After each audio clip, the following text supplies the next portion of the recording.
Good morning, buenos dias. Welcome back to Dreamer to Destino. As always, I am your host, Julian Garcia Martinez. It is so good to be back on the show, and I believe we're already 7 weeks into the show, and it has been such a phenomenal time to reconnect with everyone. And I hope by now that we have had some memorable moments on the show. We do have a special guest this week, as she is another friend that I have met in middle school with our friendship spanning 13 years as well. She is definitely a smart and hardworking mother, has a family of her own, and at one point she was considered a troublemaker within her group. Ladies and gentlemen, please let me introduce to you my special guest for this week, Mrs. Samantha Bryant. Hello.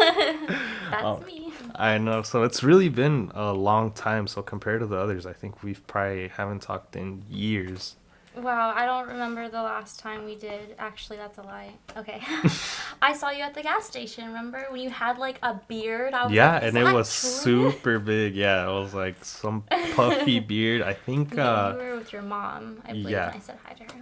Yeah, so I think I couldn't even recall where we were going. I think we were just getting breakfast or something because it was early in the morning, I think, when we ran into each other, and it was just so happened to be at a gas station. And it was so funny that, that's the place where we ended up reuniting.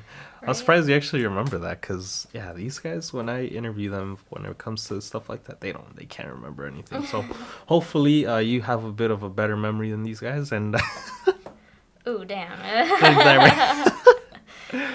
all right, so we'll go ahead and jump right into this. So for the first question of this interview, do you remember how we met? So, funny story. I had to get in contact with Noelle the beginning of this week because the more and more that I think about it during this time in my life when I was friends with all of you guys is very foggy and blurry when you're talking about memory, right? Right. Like, I have like the worst memory of it. And I needed like a bird's eye view, kind of. He was the closest to me out of all of the friend group at that time. And I guess what I can analogy to it is I'm kind of like looking in my own life through a foggy window. And like I have to like kind of brush it aside to see clippets and views of like my past and stuff like that, which is odd to say the least. But I am ready to get into it. So to answer your question, the first time I met you, I believe, was lunchtime. I met Sabrina first, and funny thing is when we were in PE class, she ran right into a pole and like decked herself and fell. And that was the first time I met her, and she was friends with Caitlin. Do you remember Caitlin? Which was Yeah, of course. Noelle's girlfriend at the time. At the time. And so I met her at lunch, and that's when I met Noelle, and that's when I met you.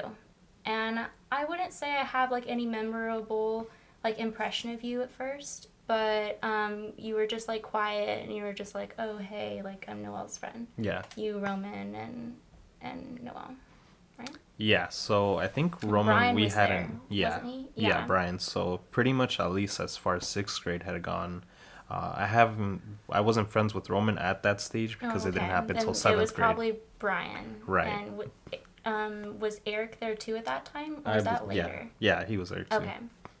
Yeah, but yeah, you pretty much got it. You're the first guest that actually can remember how we met, which is very surprising because others could not remember whatsoever. Well, I had to ask people. I was like, oh, I definitely don't remember, but I needed to like refresh my memory on like a whole bunch of different things. So Yeah, definitely. yeah. And yeah, you were like pretty much one of the first people I had met at that school. And yeah, as far as I remember, I thought, oh, this girl's pretty cool. Like, she's chill. I'm like, Oh, that was your first impression yeah, of I'm me? like, yeah, she's pretty cool. I'm like, the only thing I was like, oh, she's a bit weird, but like, she's cool. Like, she's. Because the one thing I can always remember is that I think when we had first met too, you were just like immediately you're just waving hi, and you're like you were super outgoing at that time too. So Really? you're just like yeah, Okay. you were just like hi. I was like I'm Sam. Like what's your name and all that.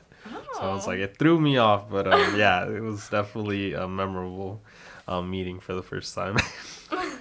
Do you have any specific memories, like as far as the group that you can actually remember? Because I know you're saying, you know. Oh man, there are so many. But I'm gonna have to say that one summer, that summer where everybody keeps talking about, was Oh like the man. greatest summer of all time, to be honest, for all of us. Um, okay, so the memories that I specifically remember, let's see. I like the pool days. Yeah. When we go to the pool, and it would be Sabrina, you, Noelle, sometimes Sierra too. Right. Sabrina's little sister would come, and we would play mermaids, or the best game of all time, if anybody has heard of it, is chicken, right? Yeah, chicken. Still a good game, okay? Yeah, definitely. Yeah, and then what I remember from that time is that Noelle didn't know how to swim. Yeah, right? correct. Because he wouldn't did go not into know the how to deep swim. end, and I thought that was just so odd to me. I was like, what? You don't know how to swim? Yeah. Yeah, I definitely agree. Yeah. Yeah, when he told me, I thought he was joking. I was like, all right, come on, stop playing. Let's go. And so he's like, nah, I really can't swim. I'm like, what? Like, how's that possible? But, I mean, maybe he knows how now. Yeah, I'm sure he definitely knows by now. But yeah, at that time, it was definitely strange. Yeah, I'd say a lot of those times are unforgettable, but then some of them I forgot. So. Yeah, and definitely. then we would definitely walk. Like Jasmine was saying, we would walk everywhere. Yeah. And luckily, all of our houses were pretty close together, within like blocks of each other. Yeah, exactly. Like, on the same street, on like town. Is it town site? Town site. Yeah. Town site, and then. That was like the only street I remember. So there's that park over there next to your house. And we would just go to Noelle's house, your house, Sabrina's house. Yeah, exactly. And like it didn't matter really what we were doing. We all pretty much had like just really good fun, especially when you boys were together. The jokes in the jokes that you guys would be like, that's what made it like just so like uplifting and fun to be around you guys. Even if you were just, playing video games or watching stupid videos. Anime. Stupid videos. Oh, yes. Oh my gosh, the banana. Yeah, like we've yeah. definitely seen a lot of stupid videos on YouTube. It was like the time where the internet was becoming like a big thing. Yeah. Especially if you didn't have like any supervision, like at sleepovers and stuff like that. It could get kind of crazy. Oh yeah. What did you say? Yeah, definitely. Yeah, He's like, you're definitely.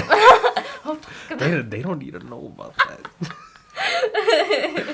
No, but yeah, it's just been an interesting ride, pretty much throughout that. And it's funny how you guys mention it, because originally, yeah, like we did live super close to each other. So anytime we would hang out, it'd be almost like a field trip. It's like, all right, so first stop, if it was from you and Sabrina going to our houses and whatnot, I'd be like, okay, so we're picking up Noelle, or we're picking up Roman, picking up Noelle, and then we go into Julian's house. And we say picking up, but we mean like walking. Yeah, like walking. Yeah, exactly. We never had a car. And then same vice versa. If I was going to you guys, then it was like, all right, I'm going to Noelle's house, I'm going to Roman's house, if he could, and if not, then we're straight to Sabrina's. Mm-hmm, yeah. So it was always, we always had that little path that we would always pick up our friends walking and just... I have like a faint memory of just loving and being obsessed with Pikachu. You had like a human-sized one that was like this big, like huge. I was always like trying to steal it. I think. Yeah, I think you were. Yeah, you were like, I want it. Like, you're like, no. I was like, no. What the yeah, because Pikachu's definitely my favorite Pokemon. So yeah, I definitely had like a big, like giant-sized Pikachu, which I think I still have it. I just don't know where it is right now. Yeah, so you can. Kind of hard to hide, but isn't it? Speaking of, Sam actually ended up getting me this Pikachu, as a gift. So thank you for. So thank you for this gift. I'll definitely it's kind of, for me, I'm still getting used to even getting gifts from guests on here. So, but I'll definitely I'm like, it's so hard to even put stuff because I was even telling Brian, I'm like, I want to have like all this stuff like gifts, but I'm like with the green screen setup, it's kind of hard. So I'm like, what I'll do is I'll have it on my shelf, and then probably by the end of this like little journey, then I'll have all of them How lined up. fun. Yeah, so I'll definitely do like a I little mean, special cats project. are just good enough, right? Yeah, definitely. So You're like, seriously. no. I love cats though. Come on, cats are the best. I think. Yeah, they're independent. They know what they want. They know how to get the good food, giving you attention. Oh yeah, and they really know when to tell you to fuck off too. Oh, So for sure. yeah, they're really good at that. They're like, yeah, I don't want attention. Get out of here. Oh, you told me not to touch this. Boom. Yeah, right. Oh, drop this whole glass on the floor. Yeah, definitely. All right, so now that as far as we were meeting everybody and as far as our group, so pretty much we met along sixth grade and our friendship, carried over pretty much so eighth grade for the most part. What was your first impression? So as far as meeting me and everyone else, what was your impression of every individual in that group? Yes, so first impressions, I'd say aren't the greatest ones, maybe, like, at first, but then you get to know the person, so. Yeah, of course. And I'm like, I was telling Romans, like, when we had met, we hated each other. Really? Yeah, like, we had hated each other. Like, we never once did we exchange words, but when we see each other during school before we even met, like, we're like, yeah, we hate each other. I hate that dude, he hated me, and then all of a sudden, yeah, we just hung out, and then we were sure. close as ever, so. That's crazy. Well, I'm going to start with Karen. I met her in class. And her and Amelia were just very, like, smart and kind. Oh, my gosh, the kindest people that I know. Yeah, absolutely. 100%. Sabrina, kind, smart, caring. She followed everything by the book. She definitely was not a rule breaker. She made sure we stood in line, too, and was like, hey, you can't be doing this stuff. This isn't nice. This isn't good for you. She was definitely like that, the mom. Caitlin, she was like the popular, she wasn't really in the friend group, but that's how I met Sabrina and you guys. So at first she was like the popular, like, leader. At first she was nice. She kind of like stabbed me in the back. Later, Roman, when I remember meeting him, he was just very quiet, and I don't think he likes me. I'm not 100% sure on this because I asked Noel this, and he said, I think he liked you at a point, but he thought you were, like, just too much. I'm like, well, I could see that. A lot of people say sometimes, I could be too much. But, Sierra, Sabrina's sister, nice, funny. She was like the fun side. Like, she definitely broke the rules with me, and it was like kind of like like the angel, and then like the hell type. Like, right. Sabrina was the angel, and I'm not saying like she was like the worst, but she was like my little company and into the dark side. Just kidding. She was just really fun to be around. I love her. I still talk to her to this day every day. She's one of my really good friends. That's Best awesome. friends, yeah. Yeah, because I definitely at one point it just seemed like you were more closer to Sierra than you were Sabrina. Yeah, that's because of all the stuff that went down that we'll probably get into. Yeah, of course. With her.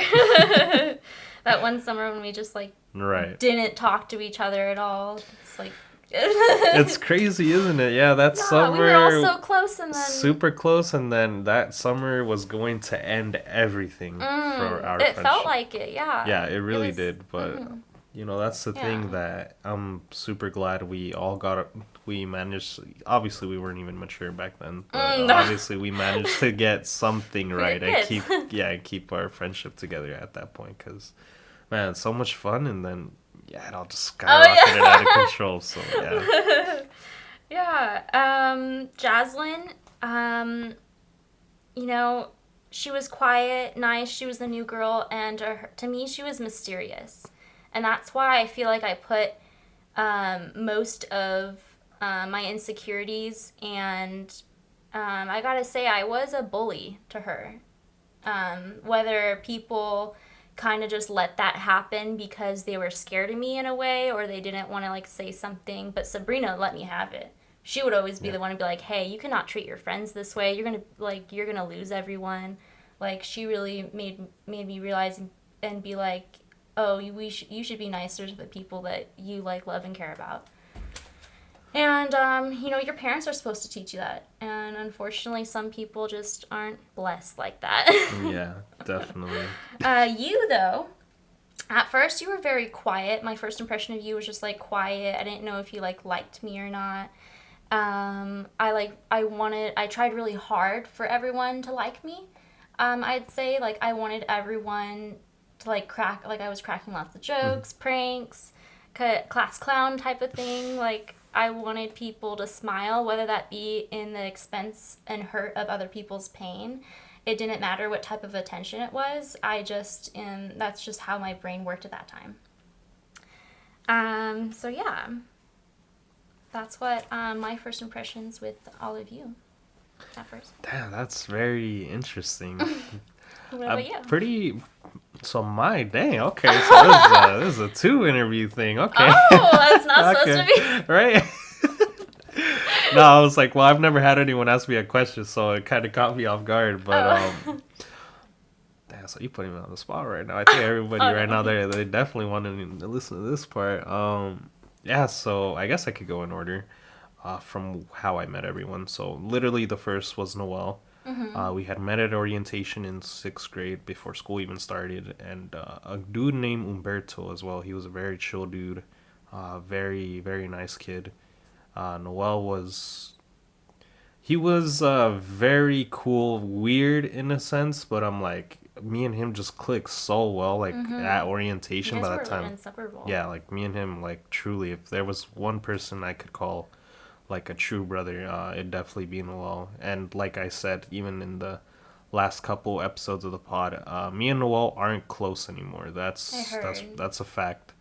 Um, there's no bad blood though, so Yeah, like that's it's good. just he's living his own thing, I'm Mhm. living my own thing. When we do reunite, it's like we've never stopped talking. I really think that he will contact you because when I did talk to him last, I said at first when I contacted him first, and I was like, "Hey, I know this is odd. I haven't talked to you in like over 5 years, 6 years, and did you hear Julian's podcast show that he's Hmm. doing?" And he's like, "No, I haven't heard about it, but I should hit him up. He's probably talking smack about me." I was like, "No, no, Yeah. only good things." I mean, Jaslyn kind of like put you out there and was like, "Hey, I don't like you," but Right, yeah. um, Yeah, but Noel to me, yeah, he's definitely a great guy. Yeah, definitely someone that I still consider to this day as my brother, for sure. I good. know he had have my back no matter what. Roman's one of those two, but obviously, yeah. So that's what I thought of Noel. Pretty cool dude. Mhm. Uh, Brian, I thought was a bit of an asshole, like as he was to everybody, but he was super chill. Like he was the type that didn't take shit from anybody. Like he just was there to start shit, which I thought was pretty cool because I'm like, I kind of wish I had that kind of energy, which I think in a sense he helped me develop that because when the guys are roasting each other, it's like you kind of have to think out the box and all kinds of stuff. So when we got into it, obviously I think he was that type that really got me started into that. Mhm. When I had met Roman, like I said, I did not like Roman. I hated his guts. I'm like, I just, yeah. And then, he ended up becoming another brother to me. So, yeah, he was very, when I had met you, like I said, I thought you were a great person. I was like, you're very nice, very funny. And, yeah, I was like, there was just you were like one of the first girls I had met. So yeah, I was like, just this girl's super cool, super funny. I was like, I'm glad I met her. By Well, the thank you. I time, thought you were gonna say something bad at nah, first. I was like, nah, definitely not. Yeah, I think the only bad one was probably just Roman, but that was everyone else for the most part was nice. Like Karen, I thought was weird in the beginning. I thought she was weird because of how we had like she had like we got introduced by Amelia, "Mhm, and then she just came off super strong and friendly, and it just I wasn't used to any kind of person treating me like that, Really? nice. Yeah. So for me, it threw me off. That's why I was like, oh, she's a bit weird. But Mm-hmm. yeah, I was like, she's super nice as well. And that's why I was like, Yeah, I was surprised before when I heard when you were talking with Jaslyn is that the bullying before you came to the school. I didn't know anything about that. yeah. So that chapter is, I think, what carried over to middle school because it was definitely one of the darker ones. Mm-hmm. Yeah. So I got bullied hella big time in elementary school, and uh, I could, I mean, I hey, have you didn't no wear clue. glasses, so they weren't calling you Four Eyes or anything. People thought I was smart because I wore glasses, and I was like, "Ooh, you're gonna think wrongly when you try to cheat off my test at school." Yeah, and I think just yeah, so it was bad. I Yeah. mostly nobody knew about that in general. I think Mm-hmm. it's just something that just came up because obviously I'm telling my story Of and course. we're reconnecting. But yeah, that's pretty much why I ended up in Washington because it was either with what little friends I had there, they were all going to the school with the people that were bullying me. So it was either take a Mm-hmm. chance and go to Washington, which I did, and it paid off because I got to meet all of you guys, and you guys definitely Change your outlook on like changed my what outlook friends on are supposed to friends be, and and yeah, I guess that's on what good. it's supposed to be. And yeah, you guys are definitely people I cherish the most out of this whole journey.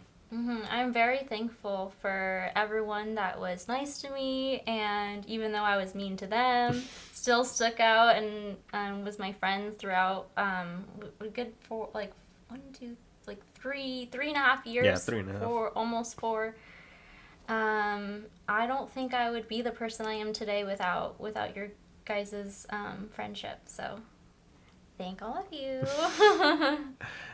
Thank you because you definitely brought something special to the group, even if it was like you were considered the troublemaker and whatnot. You definitely, I definitely, yeah. I just wanted to make people laugh yeah, you, and like have a good time. And that's another thing. When I was talking to Noel, he said, I asked him, why do you still talk to me? Because how we ended things was pretty harsh, and like I was really mean to him, and I feel like I really hurt his feelings.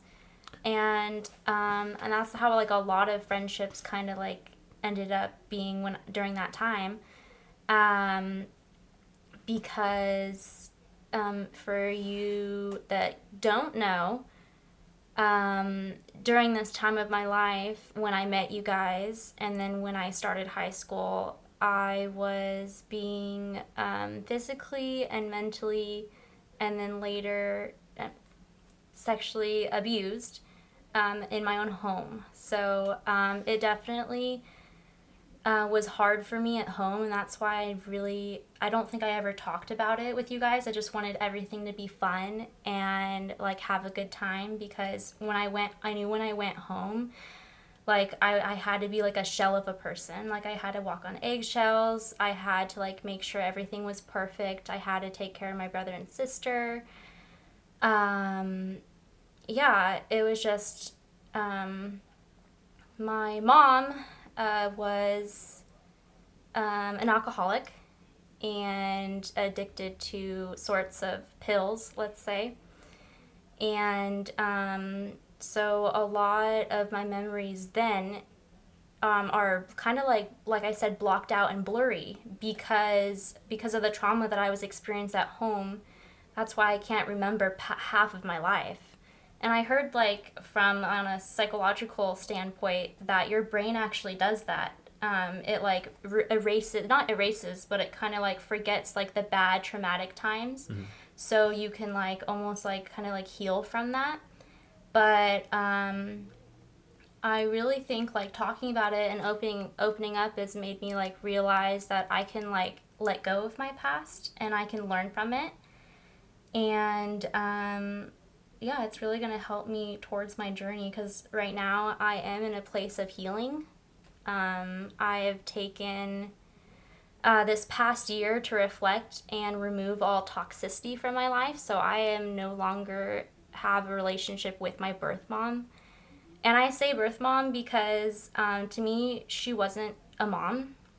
She was my bully that I came home to, and to her, of course, she doesn't see it that way because she doesn't remember. And just because you don't remember something because you're a blackout drunk doesn't mean it didn't happen, okay? All right. So yeah, I didn't, that part of my life didn't really leak into, maybe it kind of leaked in like how I was behaving and treated people, and was like, that's why I was bullying like my friend that's a really good friend to this day. Her name is Ayla, and she's Sierra's best friend back then. And I was a bully to her.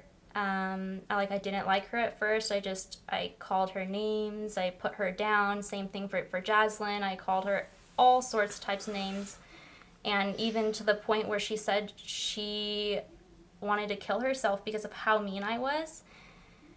And kind of like realizing like how much my pain was reflecting on other people. It's kind of hard to realize that, but there's nothing really I can do about it now. And I have taken accountability, and I'm really good friends with Jaslyn. I have apologized for everything, so that's good for that standpoint.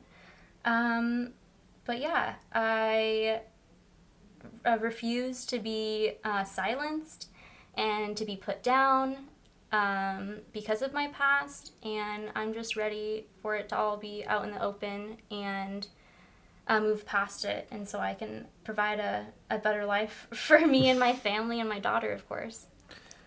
And so that's pretty some pretty heavy stuff, but at least as far as I remember, you when we were younger, you did tell me about that. And, Okay, I don't remember yeah. telling anybody about it. And so when I was talking to Noel too, he was like, "Yeah, I remember you telling me too." Yeah. I'm like, "I did." Like I just it just I don't remember telling anybody about it. I just remember being just very secretive about it.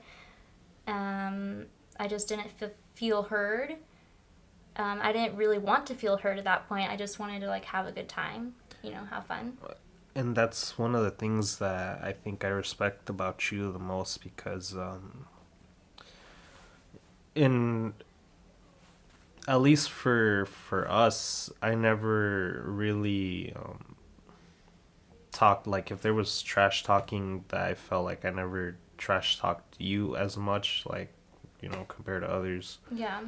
because I knew the kind of stuff you were going through. So like even the stuff with Jazzy, I'm like, it sucked, because Jazzy would tell me too. She's like, she was going through it, and I'm like, and that's part of the things I'm like, I wish I could have stepped up and helped both of you guys, because Yeah. I know the kind of stuff you were going through. And you know it's that summer that we're talking about that I'm like, easily could have ruined every friendship we had. For sure. But you are definitely one of the strongest people I've known to put up with that, all that abuse, and that now you've healed and you're still healing. Oh and yeah, I that, haven't healed yet, but I'm yeah, definitely started the journey. yeah, and that now you have your family and all that. Yeah, I'm So truly like blessed and thankful. Yeah, I was talking to Jaslyn, and I was like, I hope you don't mind if I bring up anything. I don't want to talk about anything that, and she's like, I don't mind like you bringing up anything, of course. And she's like, she's happily to talk about it and work through it because we have before, and she's forgiven me, which takes so much heart, because Right. I don't know if I could forgive myself of the things that I said and the person that I was. But shoot, not all of us, right, grow up in good families. I do have to say though, it is not my dad's fault, in a way, because during this summer, my mom had went to rehab for her addiction, and my dad got full custody. And this is how I was able to hang out with all of you the full summer, because I was spending the night every night at Sabrina's house. I like barely went home. I like went home to get like clothes and to like shower and stuff like that. But I would spend almost every day with you guys. Right. Because my dad let me have so much freedom coming from my mom's, because he knew to an extent what was going on in the household, but not like the full story. So he Right. just gave me that leeway to be able, oh, you want to hang out with your friends every day? Go right ahead. And it kind of just gave me that inkling to be like, oh, I can do whatever I want. Like, oh, with my friends too, like unsupervised, like internet too. Like, don't give your children unsupervised internet. Let's just say that. Especially, how old were you? Like, we were like 11 or 12. 12, I think. 12, Yeah. yeah. Yeah, it's crazy how everything um, but other than that, I don't blame him for giving me that freedom because, you know, like to him, he was like doing like a good part. Like he thought that like it was like the best option. Like, oh, let this poor girl have some fun, like with her friends this summer or something like that. And I'm thankful for it. I don't wish like anything was different because all the memories that we had together. But at the same time, like as a parent, like as a mature parent, I it's safe to say I read a book and it's like on immature parenting. And some people, if they're not provided with like the love, the peace, the teaching of like what a parent is supposed to be able to provide for their children, is you get like anxiety, you know, the depression, the Right. and like as a kid, that's just so confusing and you don't know what's wrong with yourself. And for a while, I thought there was something wrong with me, and I would ask like all these questions in my head of like overthinking, like, why me? Like, why do you treat my siblings like better than you do me? Why do you bully me? Like, why do you say the things you do? Like, and you can go down that road on, and sometimes you will just never have the answer for it because some people are just filled with animosity and anger and hate, and their refusal to work on themselves and change that. Because you can go back and say one thing and be like, "Oh, my past, I didn't have good parents to show me, or I got emancipated when I was 16. I had to work, and I had you guys. As a single parent, like I understand you had struggles in your life, but there's so much you can say and do before it's like damaging to your own kids. And believe it or not, for the people that don't know, what you say to your kids matters. Words hurt, words matter, and just everything around that. You would think that, you know, you'd watch what you say, or you wouldn't be like, "Oh, you're getting chunky today. Look at your like she'd pass by me while I was dressing and like pinch my fat on my arms. I like triggered like one time my husband came around the corner and he like pinched my fat and I like blew up and he was like, "Whoa, what is going on? What happened?" And I just got like triggered. Like there's just like certain things that I've learned that because of instances, you know, that happen at home, that it's just like I'm hella triggered out here in 2024. But yeah, what I can do for me is heal and tell myself that it is not my fault what happened to me.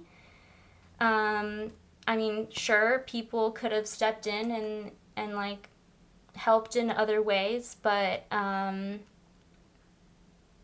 there is nothing we can do about the past now but learn from our mistakes for the people that do want to prosper and move on in their lives. But yeah, what were you saying before? At least I told you I was gonna go off. No, you're definitely good. Yeah, so just yeah, just I know probably people right now that are listening to the pod that know you are probably going in their heads like, damn, I did not think you went through any of this.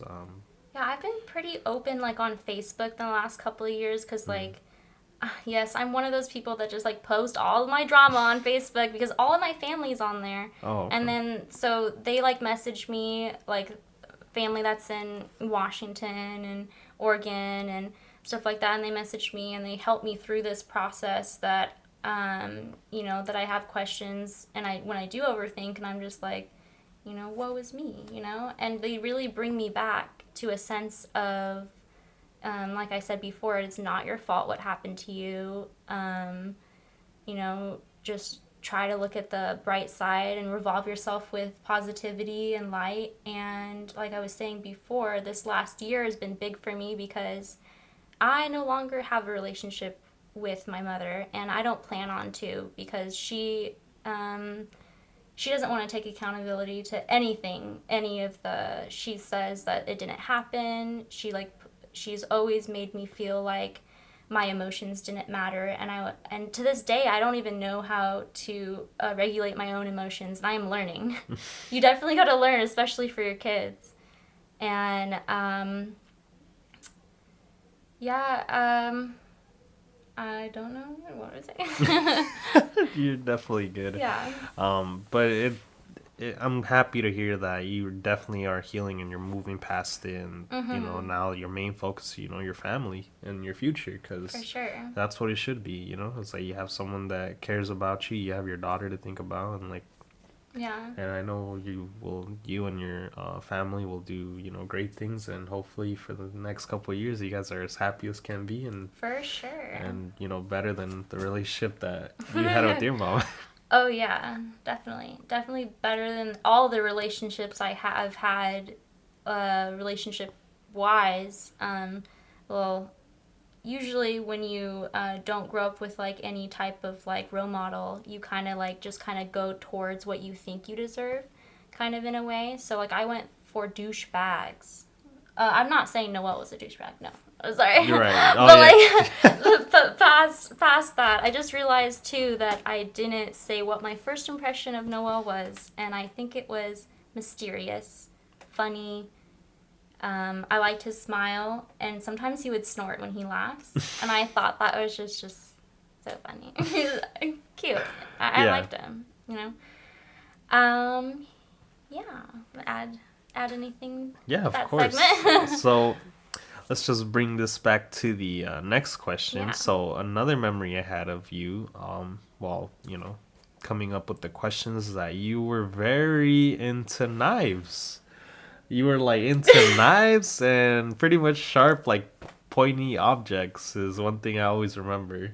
Okay, Is well, that at first, I was like, what are you talking about? Like, at first, I had, like, no memory of this. And I was, like, obsessed with knives. Like, what do you mean? And then when I kind of, like, I actually had a dream last night, too, about it. And the only memory I have of me, like, and any relative have knives is, my dad is like a big enthusiast of movies, and he likes like samurai swords and ninja stars, and he has a collection of like knives like growing up too. Okay. And so I thought they were cool. But specifically, there's this one knife that was bejeweled, and it looked like an old-fashioned knife, and it had like a sealment to it, and you can like take it out and then take it in, and it was just like this, I don't know, like a dagger almost. It was a dagger. Yeah. And I remember sleeping with it under my pillow some nights, especially the nights when my uncle would babysit me, and that was someone who did sexually molest me throughout, those 3.5, 4 years. And I just remember, like, when I would hear him creep into my bedroom at night, I would be holding this dagger knife, like, just, like, really, really tightly, to the point where, like, you would, like, feel the imprints of it, like, underneath my pillow. Like, I swear to God, if you come over here and touch me, I will stab you. That's what I was, like, thinking in my head. And when it all, like, came down to it, I don't even know what happened to that knife. I think I gave it to someone, to Sierra or something. I don't remember where it went, but when all's failed and I needed it most, I didn't have it. So Oh no. I mean, what can you tell me about it? Cause I was so just. It was weird. You just had a, I don't know, like fascination. Like every time you had a knife or like some type of sharp object, you'd always point at the, like, you like ding the tip. Like you'd always, like, if it was a microphone, or like pretend it's the knife, and then you just at the tip of the knife, and I'm like, what the fuck? Like, what? Why is she so into knives? I don't Like, where'd know. she get that from? But yeah, it was like, it's always one of the memories I remember, that you were always like, every time I would see you, you were always either hold a knife or like some pointy sharp object, and you just same thing, just I and I have no I clue. don't know if it was like you trying to be terrified or like Maybe. scared. I mean, it worked a little bit, but that's how you know the Don't guys. mess with Yeah, me. exactly. The guys definitely didn't want to You don't want mess to be with on you, my bad right? side. Exactly. There you go. I keep hearing this story over the years, and I have no memory of it. Jaslyn Hmm. and her boyfriend at the time, I forget his name. Zach. Zach, yeah. Hmm. We were at Sabrina's house, and I don't know what we were doing. We were just like watching a movie. Sabrina was there, Jaslyn, him. I'm not 100% sure. I don't think Sierra was there. But I don't know what brought it upon me to do it. But from the stories that I've heard, when Jaslyn tells me is I went to the kitchen and I got a knife and I threw it at him, and it hits the couch, but it's like it like stuck. It like I threw the knife and it like went through the couch, and it was like right next to his head, I guess. And I was like hearing the story, I'm just like I'm frightened. I'm like, what? Have you heard of that? Did you hear Yeah, that? yeah, I have heard of that. Yeah, that's why I was like, damn. It's like, I wonder what got her so like fascinated with knives. Cause yeah, you just kind of, I don't know, like you just had a fascination with them. Like I don't Yeah, know well, how to I'm glad explain I'm it. not like a psychopath now, because that sounds so. Jeffrey Yeah, Dahmer. I'm just kidding. Jeffrey Dahmer. No, he's different. He wasn't. No, yeah, but yeah, I do remember that story that you threw the knife at Zach, and I'm like, wow. I'm like, imagine if that would have hit. Right? Oh man, but I guess you're a bad shot, so that's something to be proud of, at least that you I didn't. guess. All right, so pretty much as far as middle school went, we had that summer, which was pretty much almost the end all of our group, but we managed, everyone managed to bounce back strong, and we Yeah. got pretty close, I think, up to eighth grade, because by the time we went to high school, we had all completely gone our separate ways, and I'm Mm-hmm. sure there was many more things that everyone as individuals dealt with and whatnot, but as strong as our group was and close to breaking, when we made our group even stronger, it just fell apart by the time we got to high school. For sure. And I think part of it was because, when we all stopped talking to each other, I mean, why I stopped talking was because, what happened with me and Sabrina. And I don't know what it was, but I was dating Noel, but then he started liking Sabrina. And so he broke up with me Yeah. to date Sabrina. And I was just hurt that she would ever just, because, like, for the longest, me and him were on and off for, like, I don't even know how many times. Yes, But, you like, were. we were, like, at least in the double digits. We'd break up, like, every week, every 2 weeks. And I'd, then you like, get maybe back at the together. most, like, maybe we lasted 3 weeks. But it was, like, all like that throughout, was it, sixth, seventh, eighth? Yeah, throughout all of the years. And but during that time, yeah, he started dating Sabrina, and Sabrina would like she was like, "Oh, I'm going to Julian's and hanging out with Noel," and like so I was just like building up this like jealousy that I had because I was like, how could my best friend at the time, ditch me for my ex? I'm like, you're not acting like a friend, and she's like, well, you never really acted like a friend to begin with. I'm like, oh, that hurts. But anyway, it was this one day we went to the school to help Miss Wilson paint her classroom. Oh, okay. And me and Noelle were like kind of like the teacher's pets, kind of. Well, I was definitely, and I think he only volunteered because he knew I was going. I'm not 100% sure, Hmm. but that day, we painted, and then we kind of just like sat around and talked, and I guess he broke up with her that day when so that day, and then we kissed that day too. And so when I got back from the painting and stuff like that, and I went straight to her house. We walked. Noah walked too, and I went up to go see Sierra and Sabrina. And I don't know what was said beforehand, but she was just very offended, and I would be like, "Hey, bitch!" Like, "Hey, bitches!" Like when I walked through the door, and and she was like, "Don't call my sister a bitch." Like, how dare you? You're so disrespectful. Like, she was just like yelling and screaming in my face.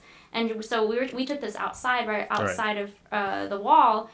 And she was just like, "You're so disrespectful. You're mean. Like, you're a bull." Like, just like everything like coming out. I'm not 100% sure what everything was said, but I think we were pretty much like fighting over him in a sense, because he just broke up with her, and she knew that I went with him to to help. And so it kind of was just like everything built up, and she took a swing at me, and she was like grabbing me and trying to hit my head against the wall. And like the whole time I was just trying to like huddle down. I like had a whole bunch of adrenaline. I like didn't know what to do. It was the first fight I've ever been into in my life. And Really? like, yeah, and like I don't I don't remember feeling pain or anything like that. I got like scraped on the side of the wall, so like I was bleeding. And then all of it, what stopped it is like, because she kept trying to pick me up and like slam me on the wall, and I just like went like that. Like, I just took all of my mustard. I was a tiny kid, like you can see in the pictures. Like, Oh yeah. I was small. Definitely like, have those up on the screen. and I like put my head backwards and I hit her nose. And so she started like screaming and crying and said that her nose was broken and it hurt so bad.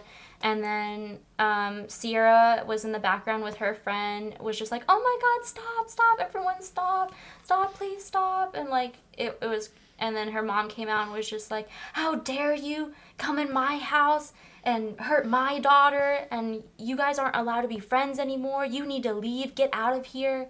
And so that's just how we didn't talk for 6 months. And that's kind of just how we kind of like fell apart after that. I don't really know how we came back together. I don't think we were ever like as close as we used to be, and that's why I was such closer friends with Sierra. Because Sabrina started, she didn't want any of that like drama in her life anymore. She was really trying to make a future for herself and make sure all her grades were good. And I mean, yeah. And it's funny too that this is because I do remember this fight that Sabrina told me her side of it. But I just kind of find it funny that it was in like that summer, obviously too, that I was saying I was gonna fight. Summer. Yeah, so this was like the previous one where I was about to fight Noelle over a girl, which was Jasmine at the time. Yeah, I heard about that, but I was like, what? Yeah, so as far as I remember, which is pretty much recapping a bit, pretty much we had met, I got introduced by Jazzy, and we got like contact information. We pretty much met and like talked to each other, and I think we started dating pretty quick shortly after. But I didn't realize that I guess Noel had been talking to her, because at one point he said, "Oh, there's a girl I like, I'm talking to her," but never mentioned Jasmine. By the time me and her were dating, then Yeah, so that thing whole happened back and forth that we were gonna fight over her and all that. And then I was like, you know what, like I don't want to have to fight my best friend. And I think it's like pretty much we all ended everything, and then we managed to be mature about it. yeah. And it's funny Stay that a least. year a year later then it's you and Sabrina fighting over Noelle, which is like, think about it now, it's pretty funny that Yeah, it's it is both funny. summers in a row. I think it's it so was stupid. I'm like, yeah Why would you like just ruin a friend, like a great friendship, over some like stupid boy? But Exactly. Or yeah, same thing. It's like you don't want to end it over a girl, and I'm like, yeah, and for like me and Jasmine, because I did get a question about that. They're like, "Do you hate her?" I'm like, "No." It's like if I anything, heard you I have. lost your virginity to her. Is that true? Oh no, that's. They're like, I could. Yeah, definitely not. No? No. Oh, okay. Then maybe it Um. was just a rumor. Yeah, I think so. Yeah. Yeah, because me and her didn't do like anything whatsoever. Oh, So okay. yeah. So as far as like like intimacy goes, yeah, we were not. Pretty Okay, well, much, I that's a think the rumor we most could was put to like, rest. yeah, exactly. The most we ever did was like hold hands, I believe. So Yeah. yeah, Like, now that very. I think about it, that's the most me and Noel ever did, too. And I don't think I could ever. I don't think I ever loved him. Maybe it was like a puppy love. If anything, he was one of my best friends, too. And honestly, he was like the first person to make me like feel safe, and that I can like open up to him in those ways as well. And I am truly grateful for that. And I don't think I ever said thank you, but thank you. Yeah, I think yeah, it's like even for that relationship, like with Jasmine, it just at one point maybe I was like, damn, I was like this. Like I hate Noel and Jasmine and all that, but like the more I grew up, I was like I just learned to appreciate both of them for what it was. Jasmine for just I'm like at the end, the more I thought about it, I was like, look, Jasmine is a beautiful girl. Mm-hmm. Like she, has it all. I'm like, and it was just so many things tied up that I'm like, in another scenario, it probably would have worked, but I just Yeah. didn't want our friend group to crumble. I'm like, if Mm-hmm. maybe me and her worked out at another time, like if it was a different time, we probably would have, but it Yeah. wasn't worth losing everything just, to try to make it work and all Mm-hmm. that. But yeah, I still have mad respect for Jasmine, and yeah, I still think she's a great person. Well, I still have mad respect for her. Luckily, we never like truly fought, which was for me just the greatest thing because Yeah. I definitely What? did not want to fight my best friend at the time. For sure. I don't think anybody should fight their best friends over something so minuscule, you know? Yeah, Um, I wanted to shed light on when you were in fighting yeah, of in course. middle school. It was like the secret club you and Sabrina made it out to be. Maybe because you told Sabrina more about it and she wasn't kind of like forthcoming. I'm like, what are you guys talking about? You guys like go out at night and you fight people in the street. Like, what are you talking about? Like, So let me shed some light into that. So it's probably about time we talk a bit more into it because it's already been mentioned in the previous episodes. yeah. Karen is a bit that knows about this Mm-hmm. a bit more. So pretty much with the bullying that happened in elementary, in middle school, as I was evolving and got to meet you guys, I Mm-hmm. pretty much took the role, I guess, of a protector. Yeah.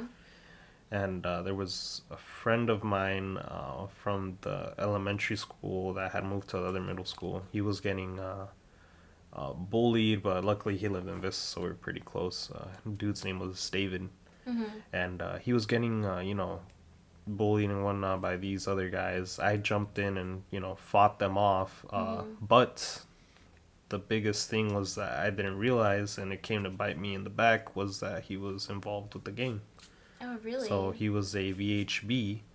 For those of you that don't know, that's pretty much stands for Vista Homeboys, and that's a gang in Vista. Yeah. Um, yeah, so I pretty much got involved in that, and pretty much you beat one, they send their whole guys after you. So for the pretty much for those 2 years, I was pretty much getting into fights and whatnot. Uh, and they kind of had like it was like a little under like for at least my friends they had like a little underground thing that it was like I remember because it was like the way I got into it was during Christmas when I was learning to fight for my friends and stuff. Mm-hmm. They had this little underground thing. They called it the Division, which is funny because it's a game now. But Mm-hmm. so they call it the Division. It was pretty much like any people could pretty much just like easiest way to explain is there's a hat, names are drawn, your name comes up, you're fighting.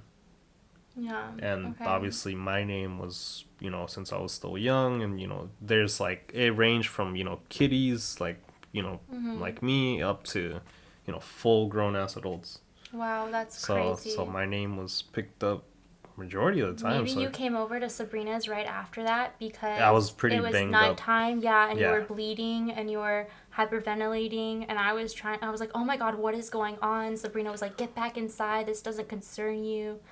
And like she just like never really wanted to like open that can of worms with everyone else. And she kind of just wanted to try to help you as much as she could.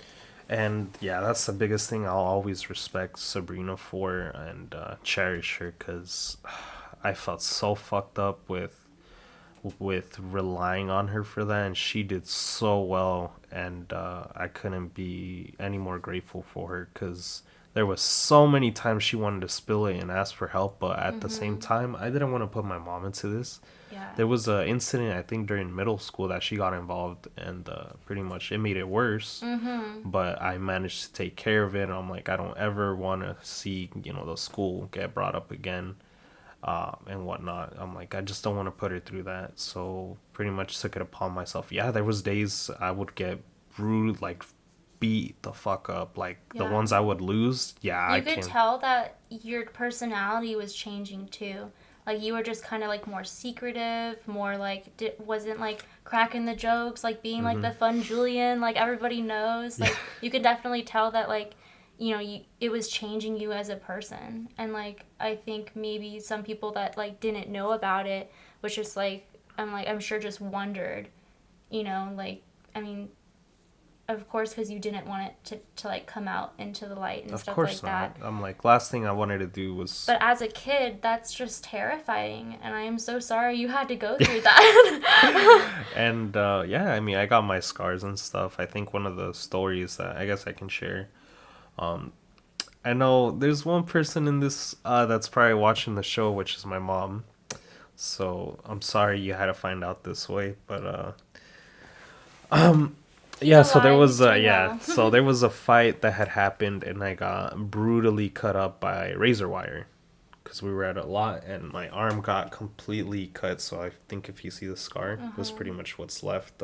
But it pretty much cut me all the way through Oh here. my goodness. Mm-hmm. And I guess I don't know if it shows up on camera, but there's a scar like right around here ish. If it shows on video, um, majority of it healed up, but yeah, that's just whatever scars left from it. I pretty much got cut up by some razor wire, and I think it happened during PE, like during PE. That Miss Harris, which was my PE teacher at the time, she caught on to it. She's like, "Hey, something's wrong with you. You need to get checked out." I got sent to the nurses. They wanted to make a big deal out of it. Um, and they were like, "Hey, what happened?" They wanted to get my mom involved. I was like, and that's when I started getting good at lying and Oh stuff like I was man. able to while I was changing, I was able to come up with lies to friends, lies to teachers and staff, and I Mm-hmm. just played it off so well. I was like, "Hey, relax, like don't worry about it. Listen, Yeah. like what happened was." I was going home, so there was a dog chasing me. He was pretty feral, so I climbed up a fence and I just got cut by some barbed wire. Like that's all it is. And then, pretty much they Yeah. left it at that because they wanted to get police involved and all that. Which, yeah, that's yeah. But that was pretty much it. And yeah, like it was Karen was actually one of the ones that I've been talking to about this too, and she was like, "So how many fights would you say you had like during the years since sixth grade?" So I was like, I think at least it was 10 a year, so like six, seventh a Wow. year.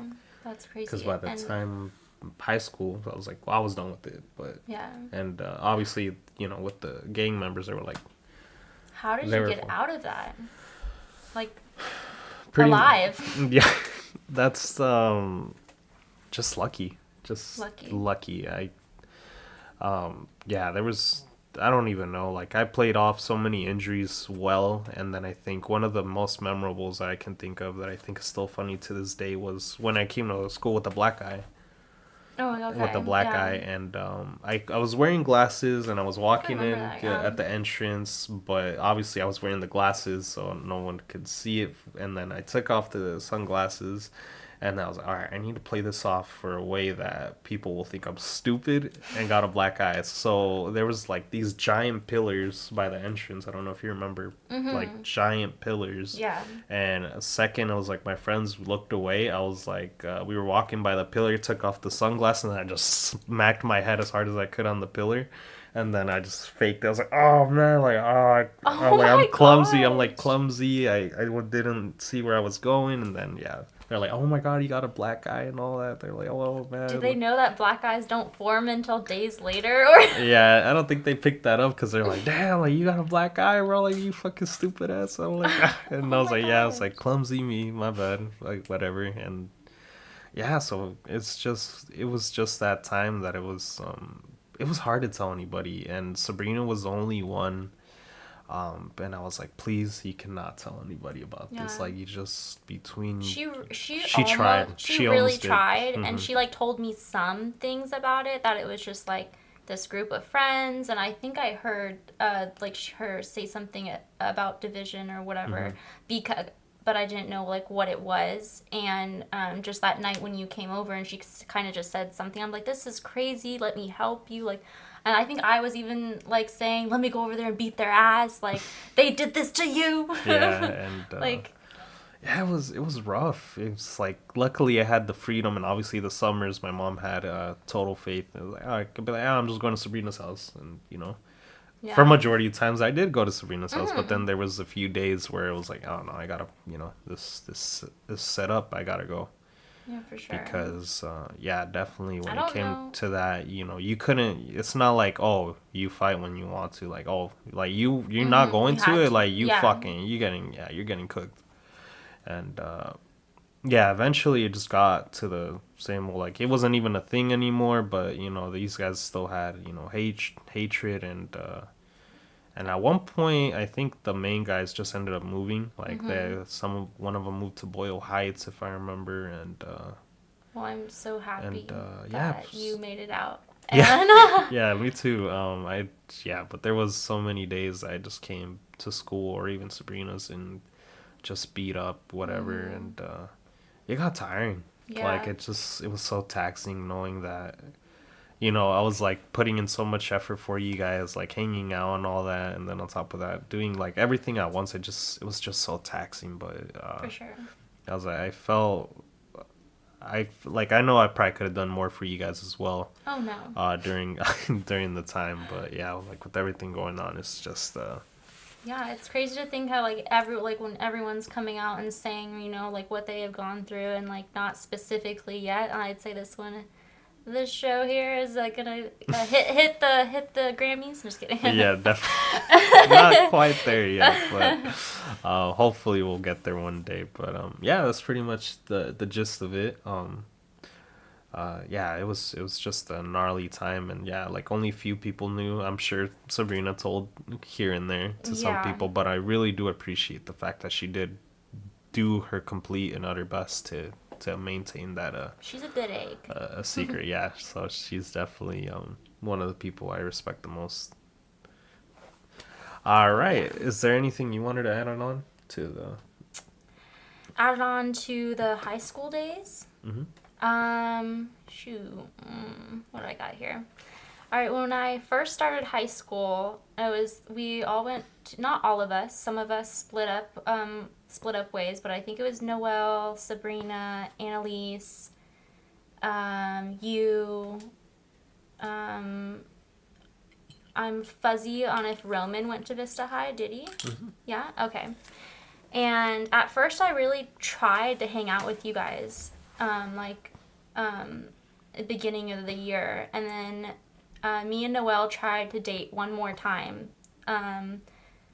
Like, it's high school, let's be a high school couple. We were like middle school couple, Yeah, let's of try this course. one Like, more time, And especially, I was 14 years old when I was a freshman, so 13, 14, I think. No. Yeah, I was like 14 and a mm-hmm. half because my 15th birthday was almost coming up. Right. And this sounds so dumb, but I forgot I was dating Noelle at the time because I was like, oh, let's try this again. And then, like, I wasn't talking to him, like, every day like we used to. And I forgot I said that, and I ended up cheating on him. With another guy. With, like, a crush, a guy that I, like, literally just met in theater class. And I told him the very next day because I didn't, like, I felt so bad. And I was like, oh my God, like, I had to come out with the truth for him, and like I really think it really hurt him. Of course it would. Of course, you know, and I was like, I don't even think I said sorry. I don't think I really cared at that time. And I was just like, I guess we're just, he's like, well, we're not a thing anymore. And so like we broke it off, and he broke it off. He was like, well, that's messed up. That's messed up, right? And I'm like, oh, whatever. Like, who cares type of thing at the time. Mm-hmm. And yeah, and then so that's when we stopped talking. And that's when I stopped hanging out with you guys at lunch. And then I met this other group on the completely opposite side of you guys. So you guys were like hanging out at the locker rooms next to the snack. Mm-hmm. And then like I was on the completely other side right next to the theater room. Right. That was across the way, yeah. And my stomach's over here like growling. Oh, you're fine. I was like, shh. And I met this girl, Olivia, and I think her name was Alyssa. And we became like this little girl clique, like together. And we started, I started dating this guy named Gabe. He was in wrestling. Mm-hmm. And we broke up within like 3 weeks because he wanted to have sex and I didn't. And so he broke up with me. Mm. By the way, douchebag move. Very douchebag move, yeah. And then I started dating, I thought was the love of my life, Noah Brown. And we did it for 11 months. That was the longest relationship that I've ever had. Up to that point? Yeah, up to that point. And I think the whole time, like, to me, I was so, like, in love. Like, he was, as, like, the star athlete. He was in football. Like, he had a six-pack. Like, I couldn't believe this guy liked me. Like, and I, like, was just, like, this, like, nerdy little girl. Like, just so naive. And,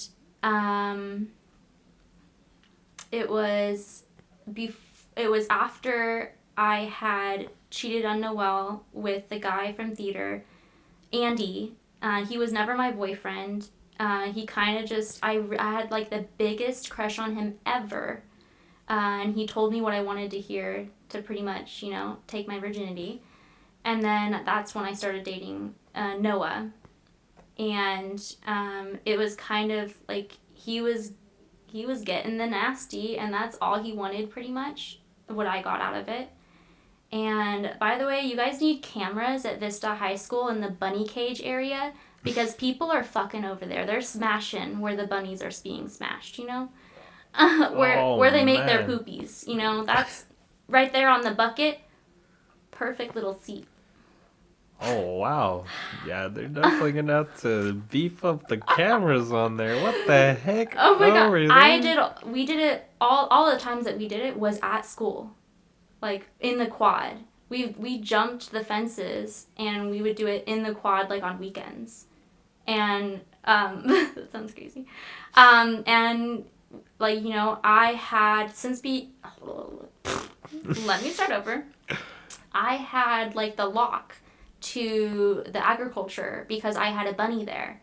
And that's why I was able to, get away with it because it looked like I was cleaning the cages, and I did clean the cages and like made sure they had water and stuff like that, and picked up the poo, and that's that was the area, and but it all came down to he was telling me that we were gonna get married and that we were gonna like have kids and just like hyping me up and stuff like that. And he would be telling his mom that he's going to church with me on Sunday, and he would come over to my house, and we'd like, sorry Dad, smash in the garage. We're like after church? After we didn't even go to church. What? No, not even. Damn. He told his mom that he was going to church, okay. But we never went to church. Oh, okay. He just came over and yeah. But I guess he was cheating on me. Karma. He was cheating on me with this girl named I think it was Jasmine, a different Jasmine. Right, of course. And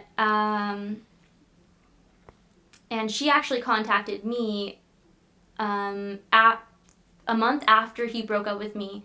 You know what he said? About 11 months. He was like, he was a senior and I was a junior, I believe, at this time, or sophomore, about to be a junior. And he said, I need to focus on my school, so I can't have a girlfriend. I'm breaking up with you. And I was just like shocked. Like, I couldn't focus like in school anymore. I was like always crying. I was just like, because I thought this guy, like, that he told me like this whole time that like we were gonna have a future together, that he was gonna swift me away out of this horrible life I was having, and that like, and I really believed that for a while. And so a month later, when she messages me and was like, hey, you're Noah's friend, right? And I was like, I was his girlfriend for 11 months. And he's like, well, she was like, oh, so you're saying that you dated him, like, it gave me a date, like, of, like, 6 months prior to that. And she's like, well, he's been dating me 6 months prior to that. And she lived like 2 hours away. Wow. And I was like, what are you talking about? And I kind of just like found out from her, like she sent me screenshots and proof and like everything, and like Zoom calls and like chats and Truth and Dare and like all the things that we did together he was doing with her. And I was just like profounded, and I like tried to confront him about it, and he like completely like was like, I don't know what you're talking about. We were only friends. She's lying. And for some reason, we thought in our, stupid little heads that I invited this chick over to have a sleepover at my house, and we sent him nudes of us together. Mm-hmm. And sent it to him thinking it was going to make him like jealous, or like that he wanted to die or something. Like, we thought it was going to hurt him. But no, he actually sent all of those to like his guy friends, and also told one of his friends, Lindsay, about it. And so like after that weekend, I came to school on Monday, and his friend just like came around the corner and was like, you're a psychopath, what the fuck is wrong with you? And it's just like, she probably didn't say fuck, but she was just like, what's wrong with you? You're a psychopath. You're disgusting. Sending pictures like that of yourself. Like, what a slutty, like, just like really going off on me. And I got like called in the principal's office, and I was like, I have no idea. They didn't show the principal like the picture or anything. So I was like, I have no idea what they're talking about. And he's just scorned because we broke up. And so like they didn't think of, the school didn't really think of it. Yeah. But after that, people, I don't know if you like heard any of the rumors about me. No, okay, maybe it was just like that side of the school, but they just like, they were making fun of me for even like being like I told Noah about me being molested, and they were making fun of me for it. And I was just like, how dare you? Like at that time, but I was just like, pushing everything aside, and I really thought I was just like this horrible person. And so I was like, oh, you guys think I'm all horrible? Well, I'm going to show you what horrible is. And not only like in middle school was like that, in the ways that I talked to some of the people, hurt them in those ways. And just I was also, in pain, and that's like the only way that I can kind of justify it in my head is like, why was I that way? Because the things that I went through and was going through. And kids are mean. I think you can also know this at some standpoint. Is just like, they're brutally, like, whether that be honest or just like, just mean, it's hurtful.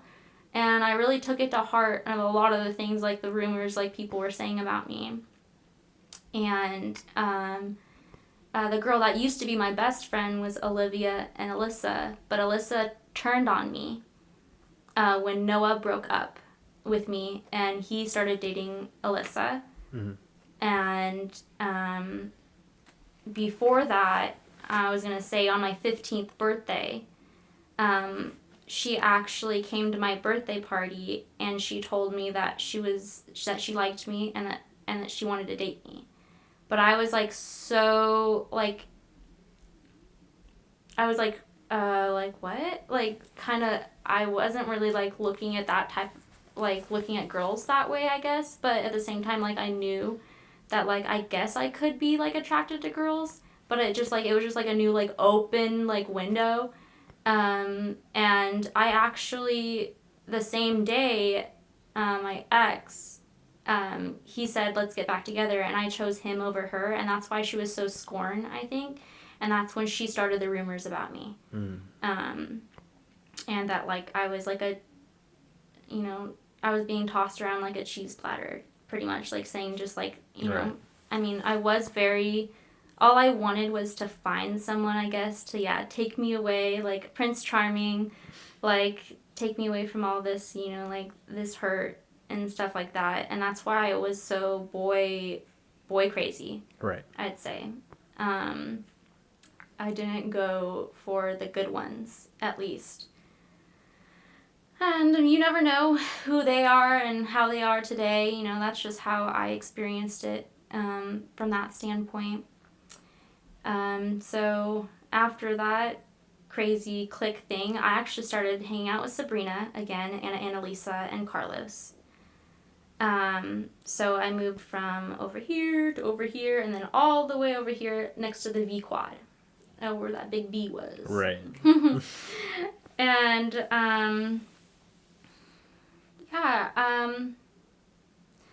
I met my ex after that, another one of my exes. Oh, there's so many to count from.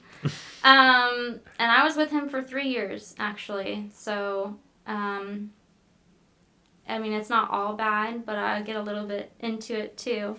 Got more stories. Yeah, more. More? Yeah, He's more. like, what? How much time do we have here? Nah, you definitely, as long as you need, well, that's why we're here. Awesome. Okay. Anything more you want to say about high school? You want to move on? So just a short thing, yeah, because, yeah, like I said, we had all split up and then everyone was doing their own thing. I know that Roman even mentioned, he was like, I wonder why, but I'm sure, like, even we just heard your story, you were going through it even in high school, and I'm sure the others were going through plenty of stuff too. Mm-hmm. As far as why even, like, didn't even hang out with you guys, majority at all, was because at the time the girl I was dating, Rose, Oh, yeah, pretty much we had wrapped up our relationship, and it pretty much destroyed me, I think, because I was out. I was pretty much like that was like my lowest. So it was after the fighting one. Me and Rose were finally a thing.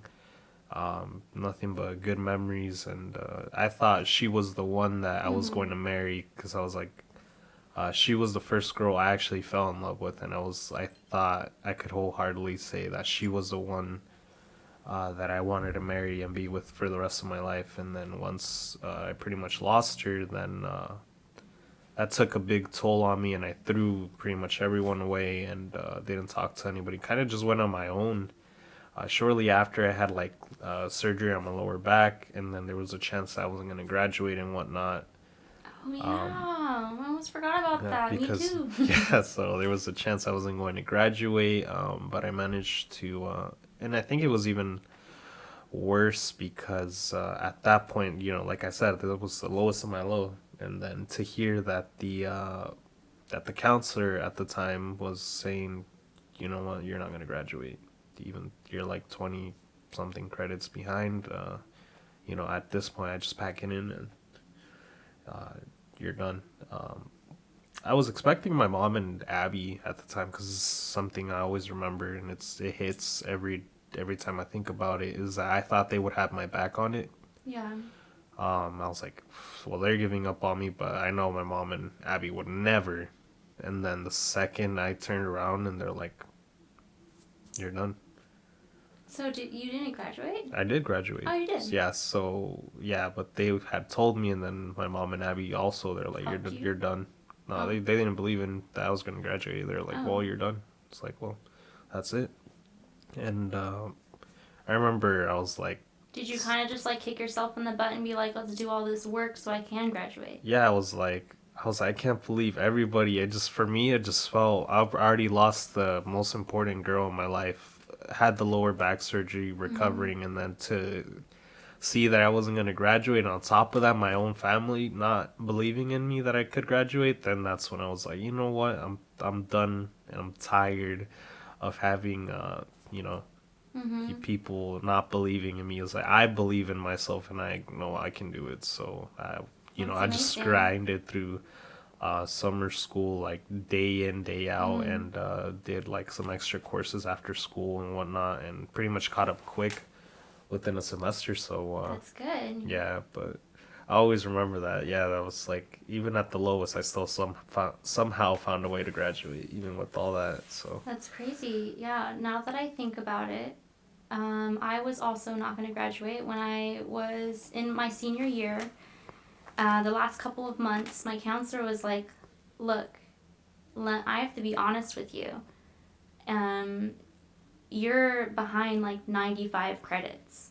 Like, I don't know what have you been doing. You haven't been doing your homework. Like, at that point, I was kind of like in a shell of my own person. I put on headphones, my hoodie, and I didn't talk. I barely talked to anyone.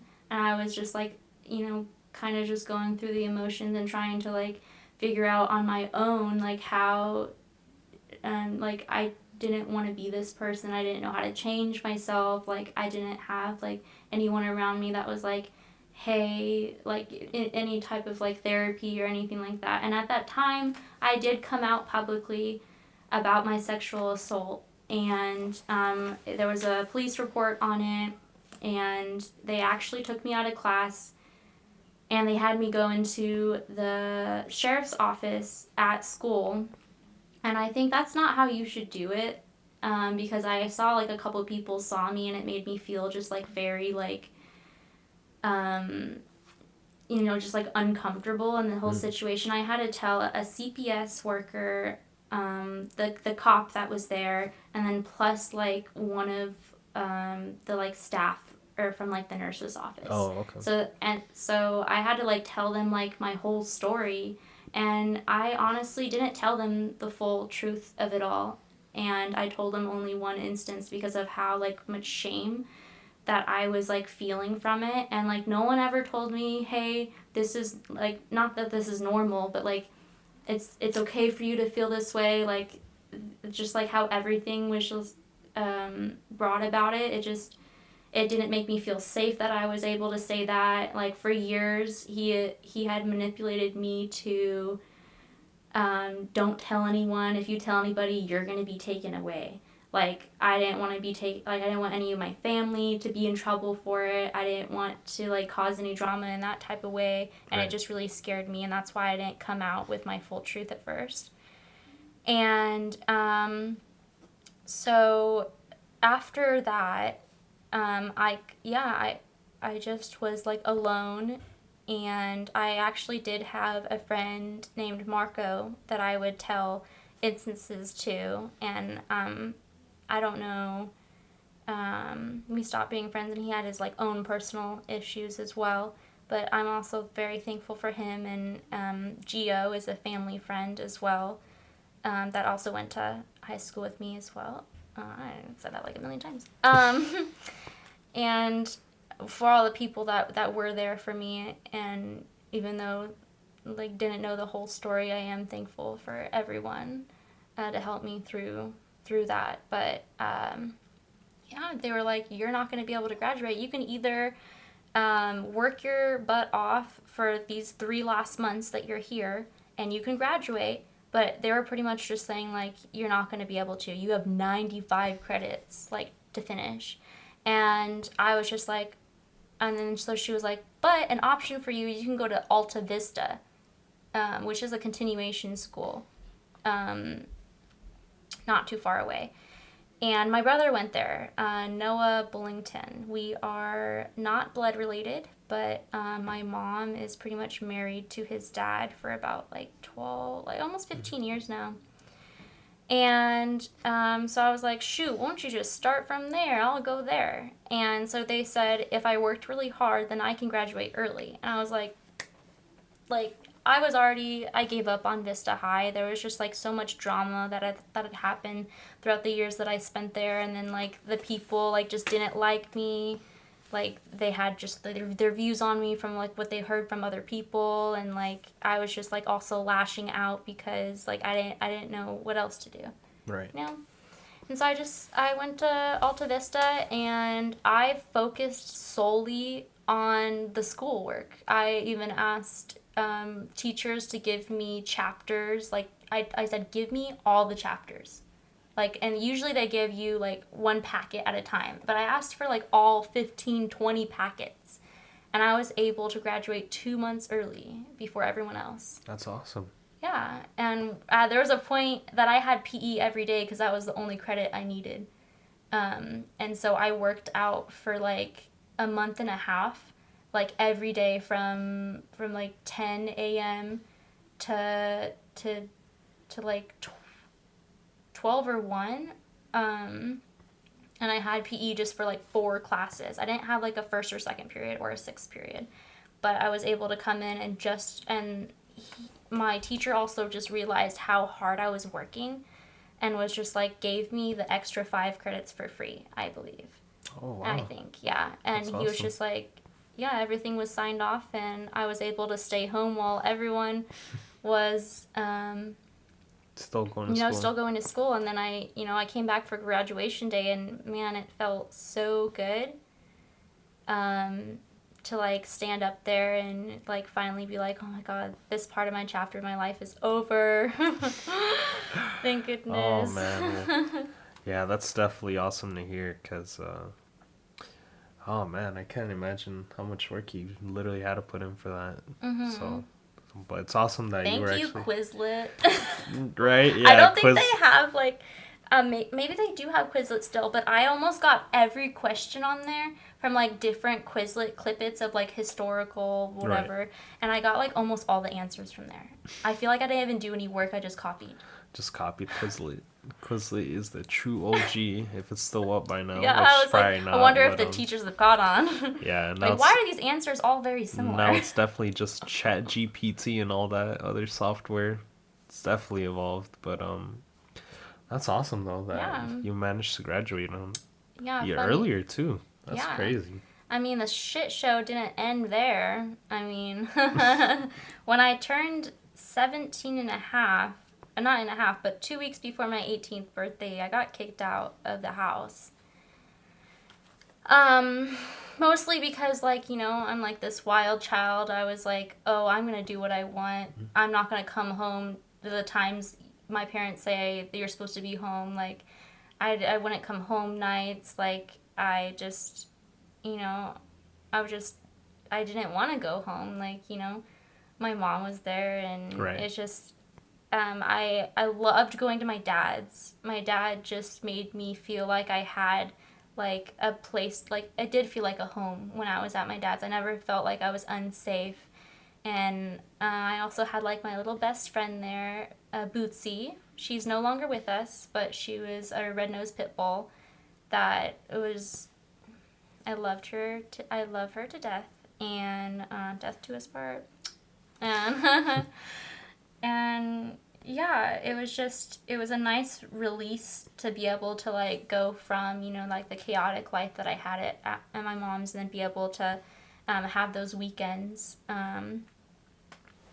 back at my dad's. So when she came back from rehab, they split custody, so I would do 1 week with her, 1 week with my dad.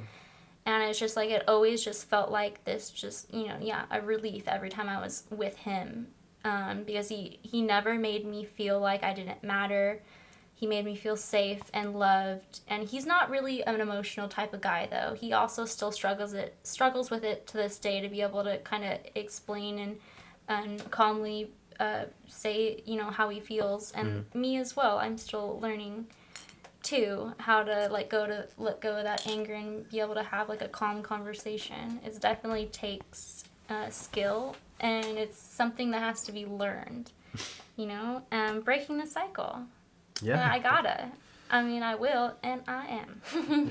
Well, we're all happy for you, and I'm sure we're all rooting for you that you can do it. Because, I mean, if you've already made it past through all these struggles, we already know that whatever you do next, you're going to do great at, and you're just going to power on through.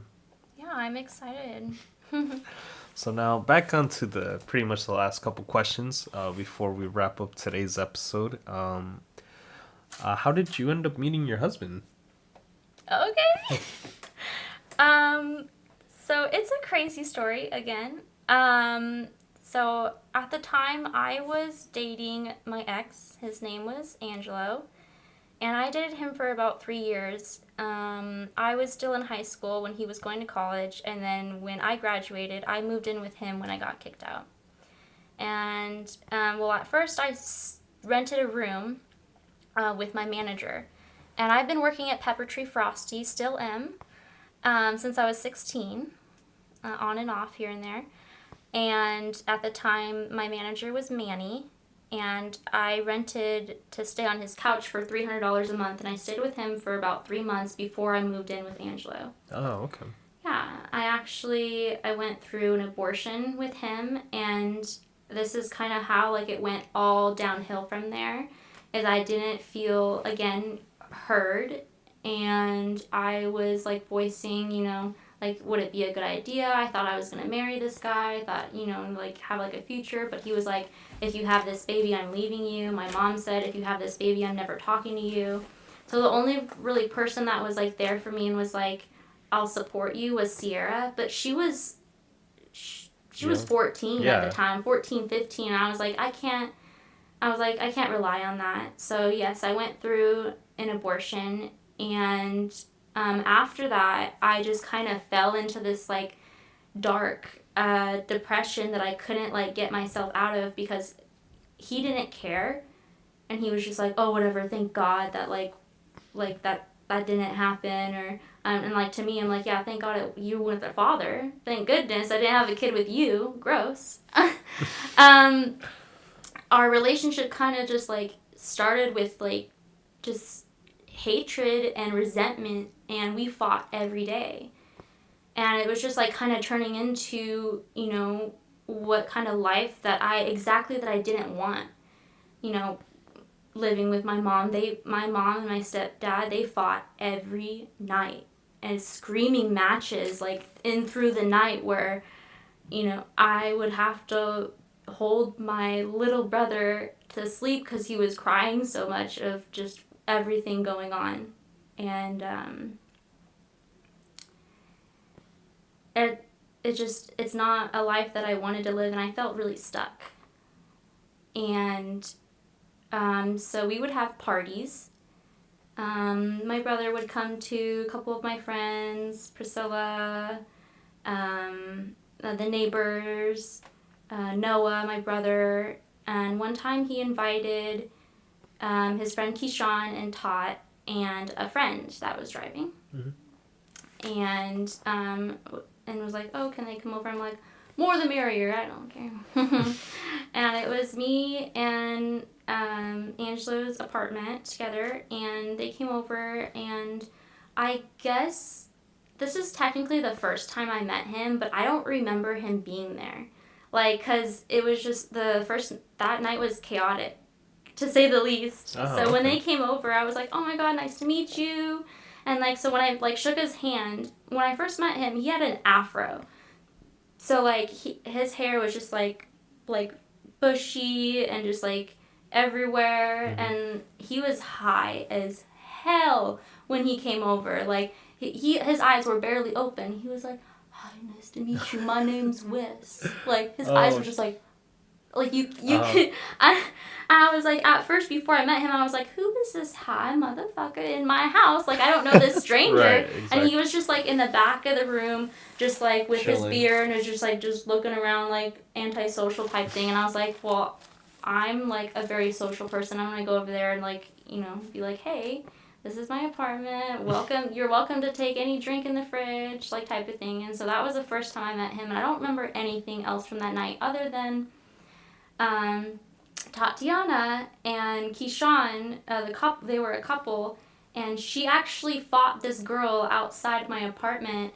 I guess she was like on drugs, or she was like a tweaker or something like that. Okay. And she was just definitely was just like just talking crap to her, and was like, oh, you, like, she was just talking all this crap and was like, oh, you want to fight? Come over here, come over here. And so she did. She had come over there, and then they fought right in the street. And like, it was the first fight I've ever seen in my life, so I was just like dumbfounded. I was like, oh my gosh, that's so crazy, that's so cool. I mean, like, it's not cool, but you know, Right, like, no, I but like at the completely time I get was it, just yeah. like, oh my gosh, like, this person's so cool, I want to be her friend. So I got her number, and she texted me 2 weeks later.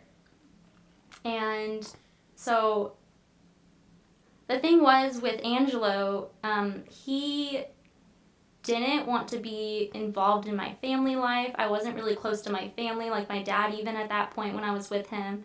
He kind of like closed in an area where like I only talked to him, and it was just like so toxic that like no one really saw, like, you know, like looking in, like they thought like we had like a really good relationship. Right. And so he never really wanted to go anywhere. Like if I had like friends be like, oh, we want to come over and like have a barbecue or whatever. So they invited me to their barbecue, and of course he was like, no, I'm not going to go. I'm like, okay, fine, I'll go without you. And so I did, and I went over to, it was his house, his apartment, right next to Vista High, actually. Oh, okay. So, like, literally across the street from, like, that 7-Eleven they have right there. Mm-hmm. Those apartments, Weston Circle. And he had an apartment right next to Keyshawn's and Todd's apartment. And they all grew up in foster care together, which I had never met anybody, like, in foster before. And so, like, their apartments were, like, the government was paying for them and stuff like that. But they were able to, just, like, once a week, like, someone would come over and, like, check it and make sure there's no, like, alcohol in there. Or because we were under 21 at the time. We were 20 when we met each other. And I'd say this is the instance when I met him. This is the story I tell people when I first met him.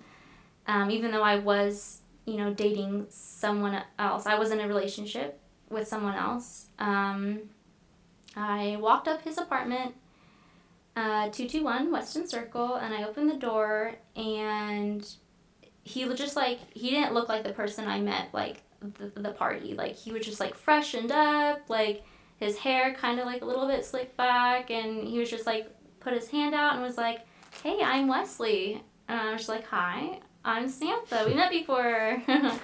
And it, like, it's kind of cheesy to say. I say these in my vows as well. Is like, it was like a zing. Like, have you ever watched like Hotel Transylvania? Yeah. And like the vampires, they have like the you know, like that. Oh, right. Yeah. Love at first sight type of feel. And I didn't even know this person, so it felt like weird and awkward at first. But after spending the day with them and, like, having the barbecue and, you know, we started drinking and stuff like that. And it was so odd for both of us because we thought that it felt like we can, like, totally, like, open up to each other, even though just meeting, you know, just, like, that, like, kind of relationship that was just, like, you can tell anyone to. And he was like telling me like things that you don't tell a person the first time you meet them, like, you know, how we grew up in foster care, and, you know, he got in at 10 years old, and it was in and out. His mother,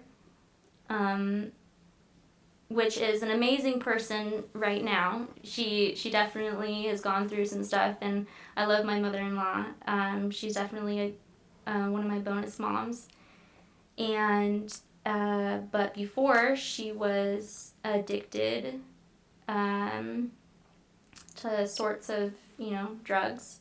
Right. And so she wasn't able to take care of her children, and they got taken away from her countless times. And he has like 1, 2, 3, 4 other siblings that are still kind of like going through that type of life. And I think he's the only one that is, not the only one, there's Kayla, that has gotten out and has a better life and, you know, is trying to move forward and stuff like that, which is good.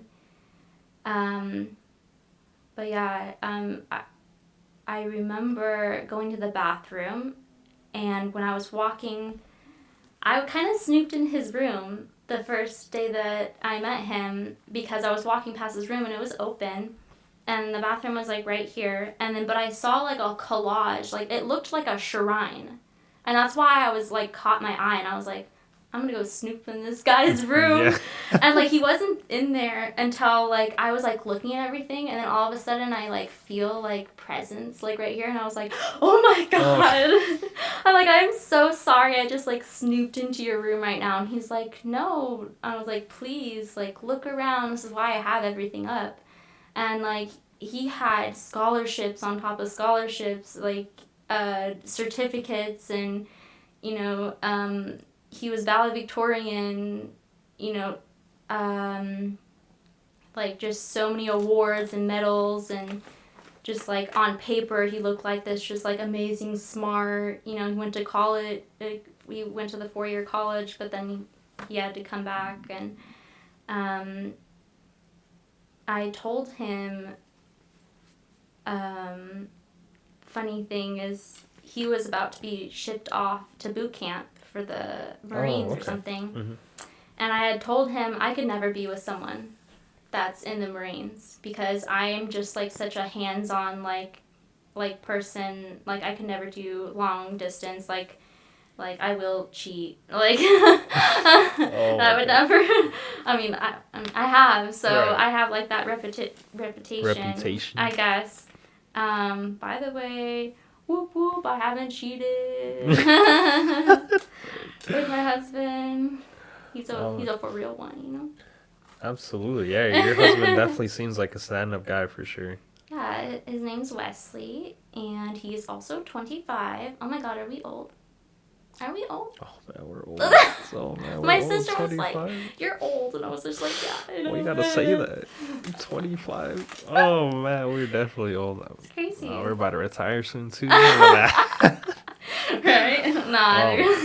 So with leading up with your husband, Wes, more along on the terms of your marriage, because you guys probably dated for a bit before getting married, right? Yeah, so we moved really fast. So how it all went down is I met Wesley in November, and my boyfriend at the time, Angelo, found out that I cheated on him in December.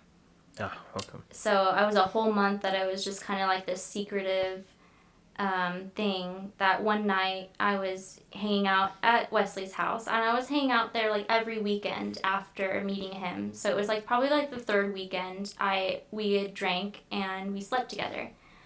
And the next morning I was trying to get out of there so fast. I was like one night stand type of thing. I was like ashamed. Okay. And then he was like, "Look, can I make you breakfast? What are you doing today?" And I was just like, "Bye." And I didn't talk to him for 2 to 3 weeks. And really? He said that was like the most, because I took his virginity.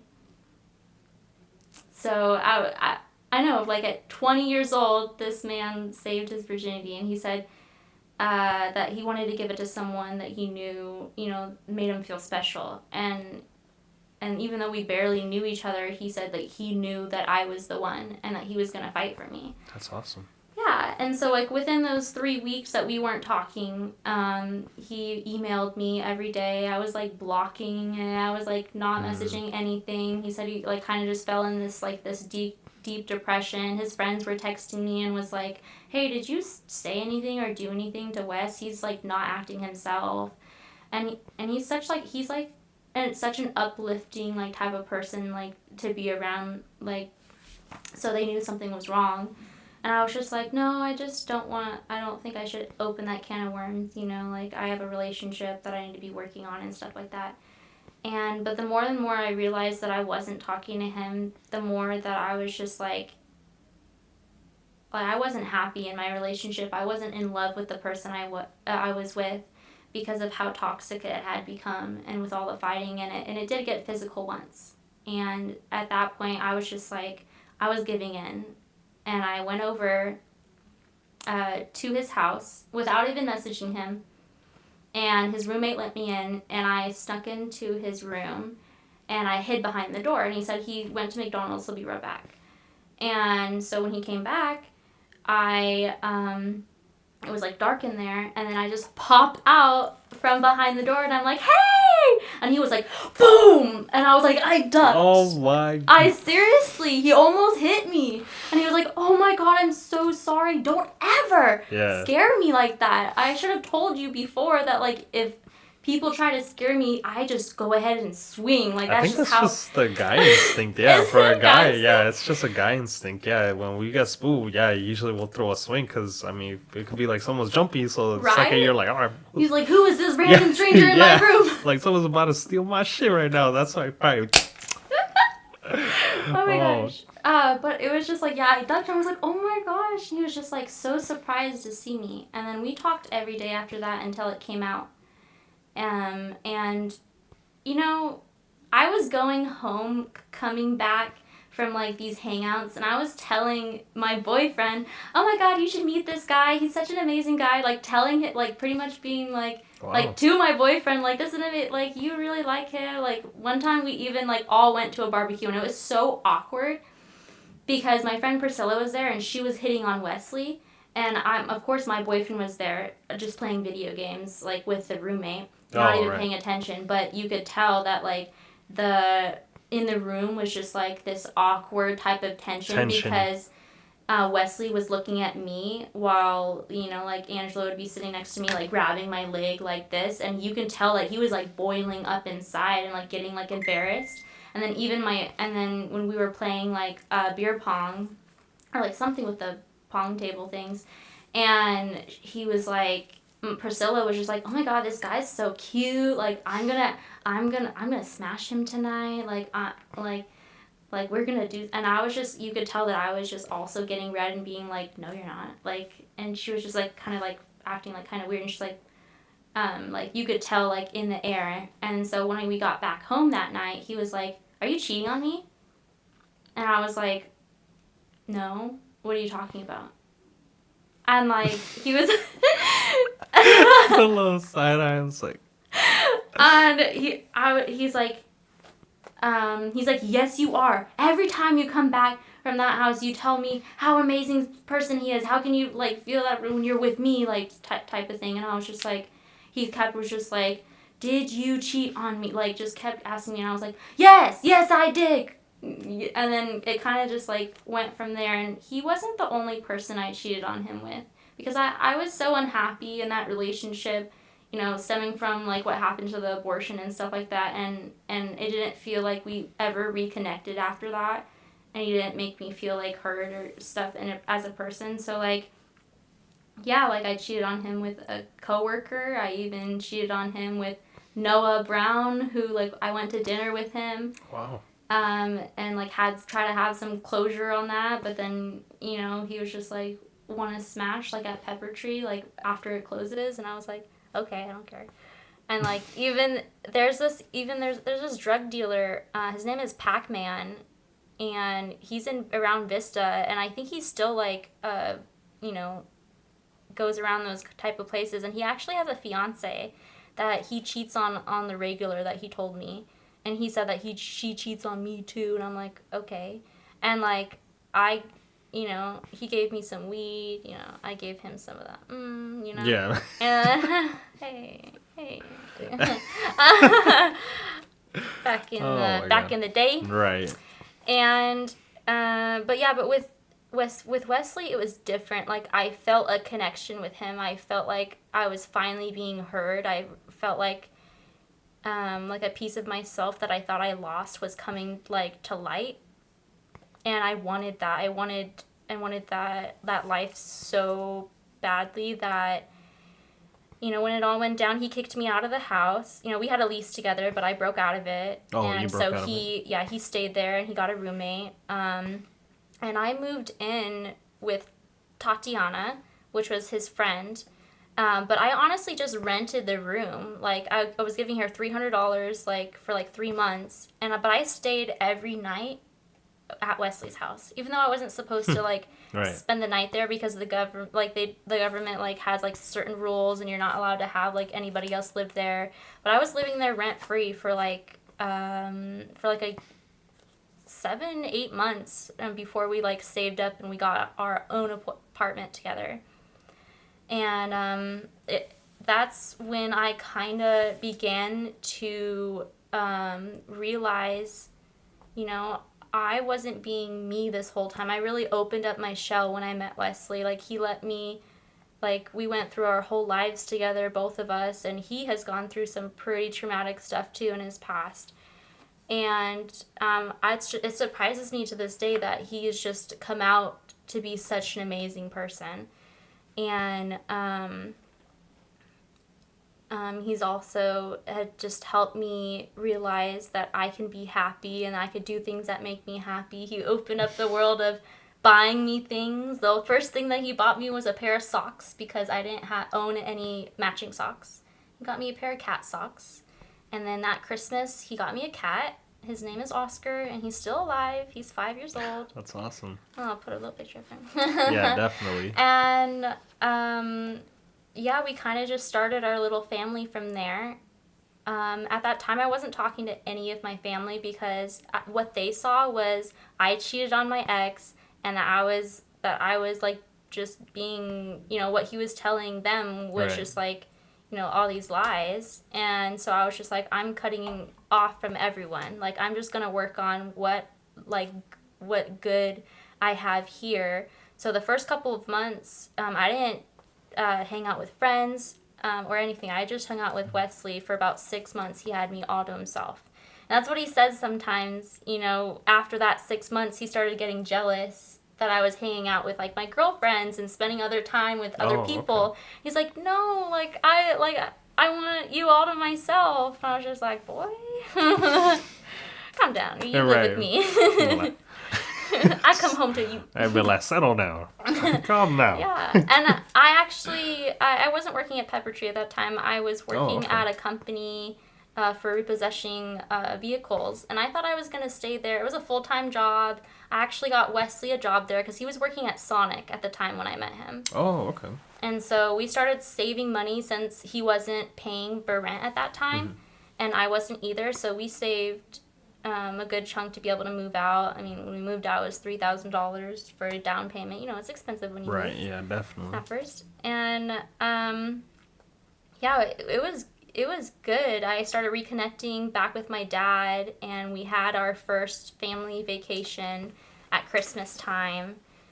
And we went to Big Bear, and that was the first family vacation. We all hung out together, and my dad really could tell like what a good person, you know, he was, and that's why he was like opened up his like home and was just like, oh, okay, I like this new progress and stuff like that. So I started becoming a lot closer with my dad at that time. I love him to death. Like, he's an amazing person, and he's been here for me too, you know, since COVID and stuff like that, losing our apartment, and you know, we've been living with him ever since.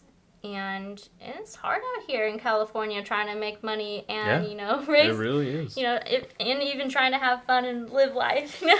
Oh man, yeah, definitely. It's either like if you have a family, you gotta stick to the family life, and if you're single, well, I mean, best things But go out and live life. Yeah, because trying to do both is just oh man, you need Money so comes, much money. money goes.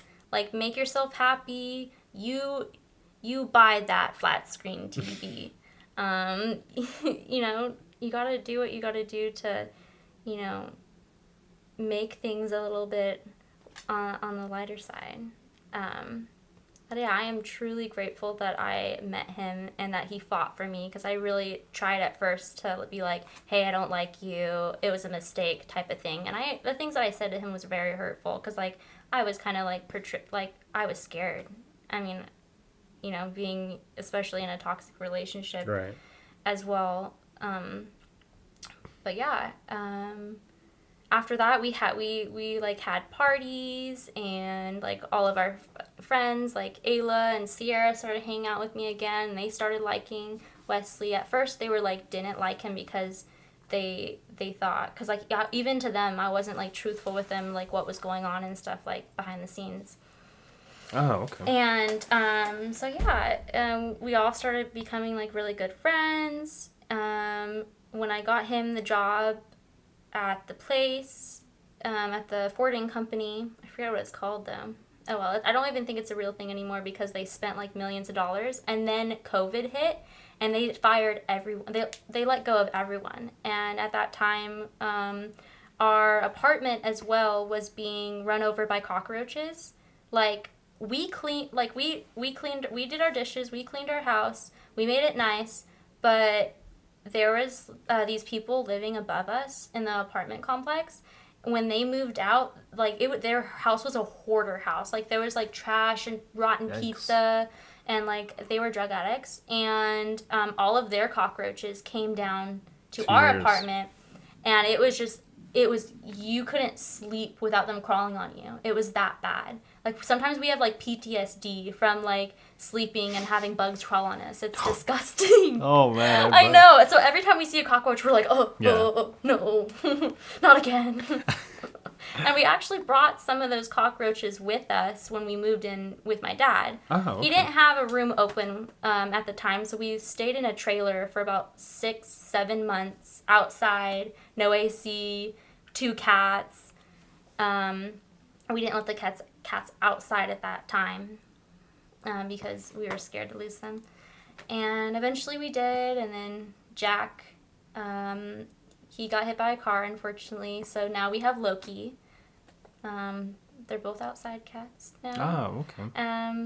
And he tells me all the time, he's like, just to let you know, since they're outside cats and they ever go missing, you know, you gotta be okay with that. I'm just like, I know, and he's like, but you can get a kitten if any of them, you know, pass. And I'm like, shoot, my light and saving honor. Oh man, that is very awesome. Yeah. And then, but obviously, the biggest thing is that shortly after, was you got your baby girl. Yeah. So we got married. Oh, yeah. Okay. I was like, where was I going with that? So he proposed to me 3 months after he met me, and we didn't get married until 2 years later, in 2021.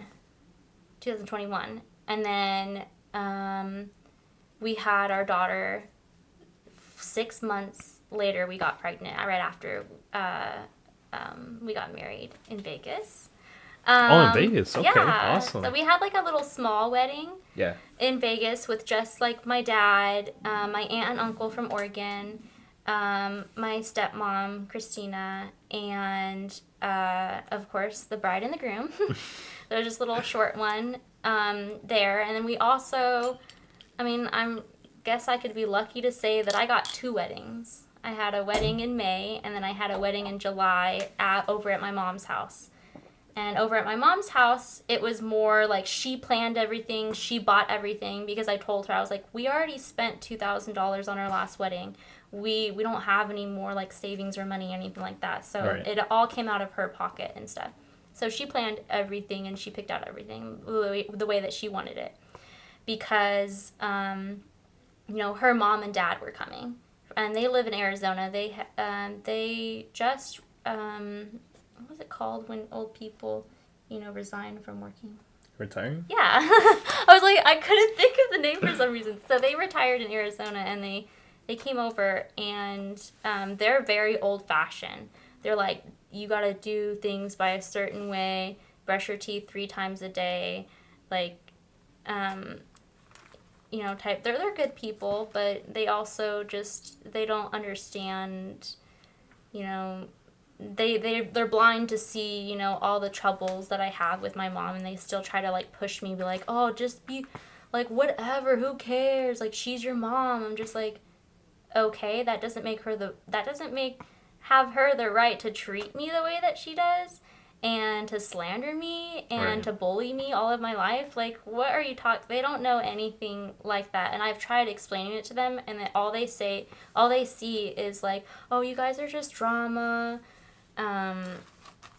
Like, not really is like trying to bring up, they always got to bring up my dad, like, my whole life. Like, oh, it's your dad's fault. You never say that any of it's his fault when it happened under his roof and stuff like that. And I'm like, oh my gosh, this lady. Anyway, what were we saying? Yeah, so pretty much you got married. Oh yeah, and then... so I got married, and then 5 months later, we actually got pregnant on his birthday. Oh, on his birthday, Yeah, okay. and we actually got jinxed because Lisa, which is my mom-in-law, Wesley's mom, said Wesley was conceived in Big Bear, and we were going to Big Bear with our friends Jermaine and Nicole for his birthday. And that night in the hot tub, we were like jokingly being like, let's have a baby, or like I was like, you can bleep in me, and and so we did. But I thought in the jacuzzi that all sperm cells like died, and so I didn't think you could get pregnant in a jacuzzi, because someone told me that. Someone told me you couldn't get pregnant in a jacuzzi, and so I believed that. So halfly we were like joking about it and kind of knew that we could at the same time. But then in my head I was like, oh, you can't get pregnant anyway in a bathtub, bro. Right. Jacuzzi. And that's a lie, by the way. That's proof. Because that's where she was conceived. We found out early, 3 weeks later. I just noticed that I didn't have my period, of course, and then I took a test. I took like 5 tests. Because I went to the 99-cent store first, and I got like 3 of those. And then I got like the expensive ones that are like $15, $20.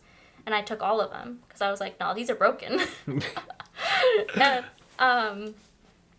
yeah, it felt right though. Like, of course we were like nervous and scared, but we knew like we were in it for the long run, and that we loved each other, and that we can like, provide our children with like a love and caring home that's like exactly what everything that we've always wanted for ourselves. We can do that with her. And so yeah, we decided to have her. Well, we didn't know it was a her at first, and I wanted a boy and he wanted a girl. Well, he wanted a boy at first, but then he was like, no, I want a girl. And then I was like, I want a boy, because I heard like mama's boy, or mommy's, or no, mama's boy? Boys? No, I have no idea. Where the boys love the moms more, or something. Mama's boy. Yeah, and I was like, I wanted to be selfish and be like, I want the kid to love me more. And, but yeah, we found out it was a girl at 22 weeks at the park, and we had like the whole family come, and we threw like this whole gender reveal party. By the way, I don't know if I'm going to do a gender reveal party again for my second one in the future, just because it was so much money and putting everything together, and then having to like talk to everyone, plus making sure the catering's good, and like right. Parties are experience. Yeah, They're fun. They're fun. Oh man, so you're planning to have a second one then? One day, yeah, Okay. definitely. We definitely have talked about it and said we definitely want to wait until she's like around like 5 maybe, because we want her to be able to be a little help. older. Yeah, understand. She still has like that impulse in control, and she like doesn't understand certain things and no from yes yet, but she's definitely getting there, and I'm getting better with like the tantrums and stuff like that, and I love her. She's amazing. Her name is Marceline, and we named her from could you guess it? I don't think so. Marceline the Vampire Queen. From it's from oh wait, no, I forget. Yeah, I was like, it No, doesn't. it has like a dog and Jake in it. Marceline the Vampire. What you said? Yeah, Marceline the Vampire Queen. Adventure Time.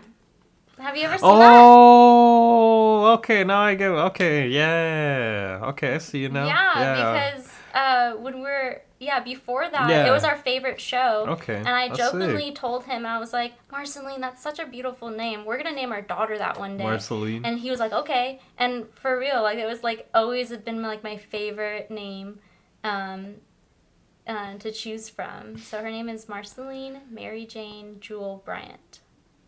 Wow, that's...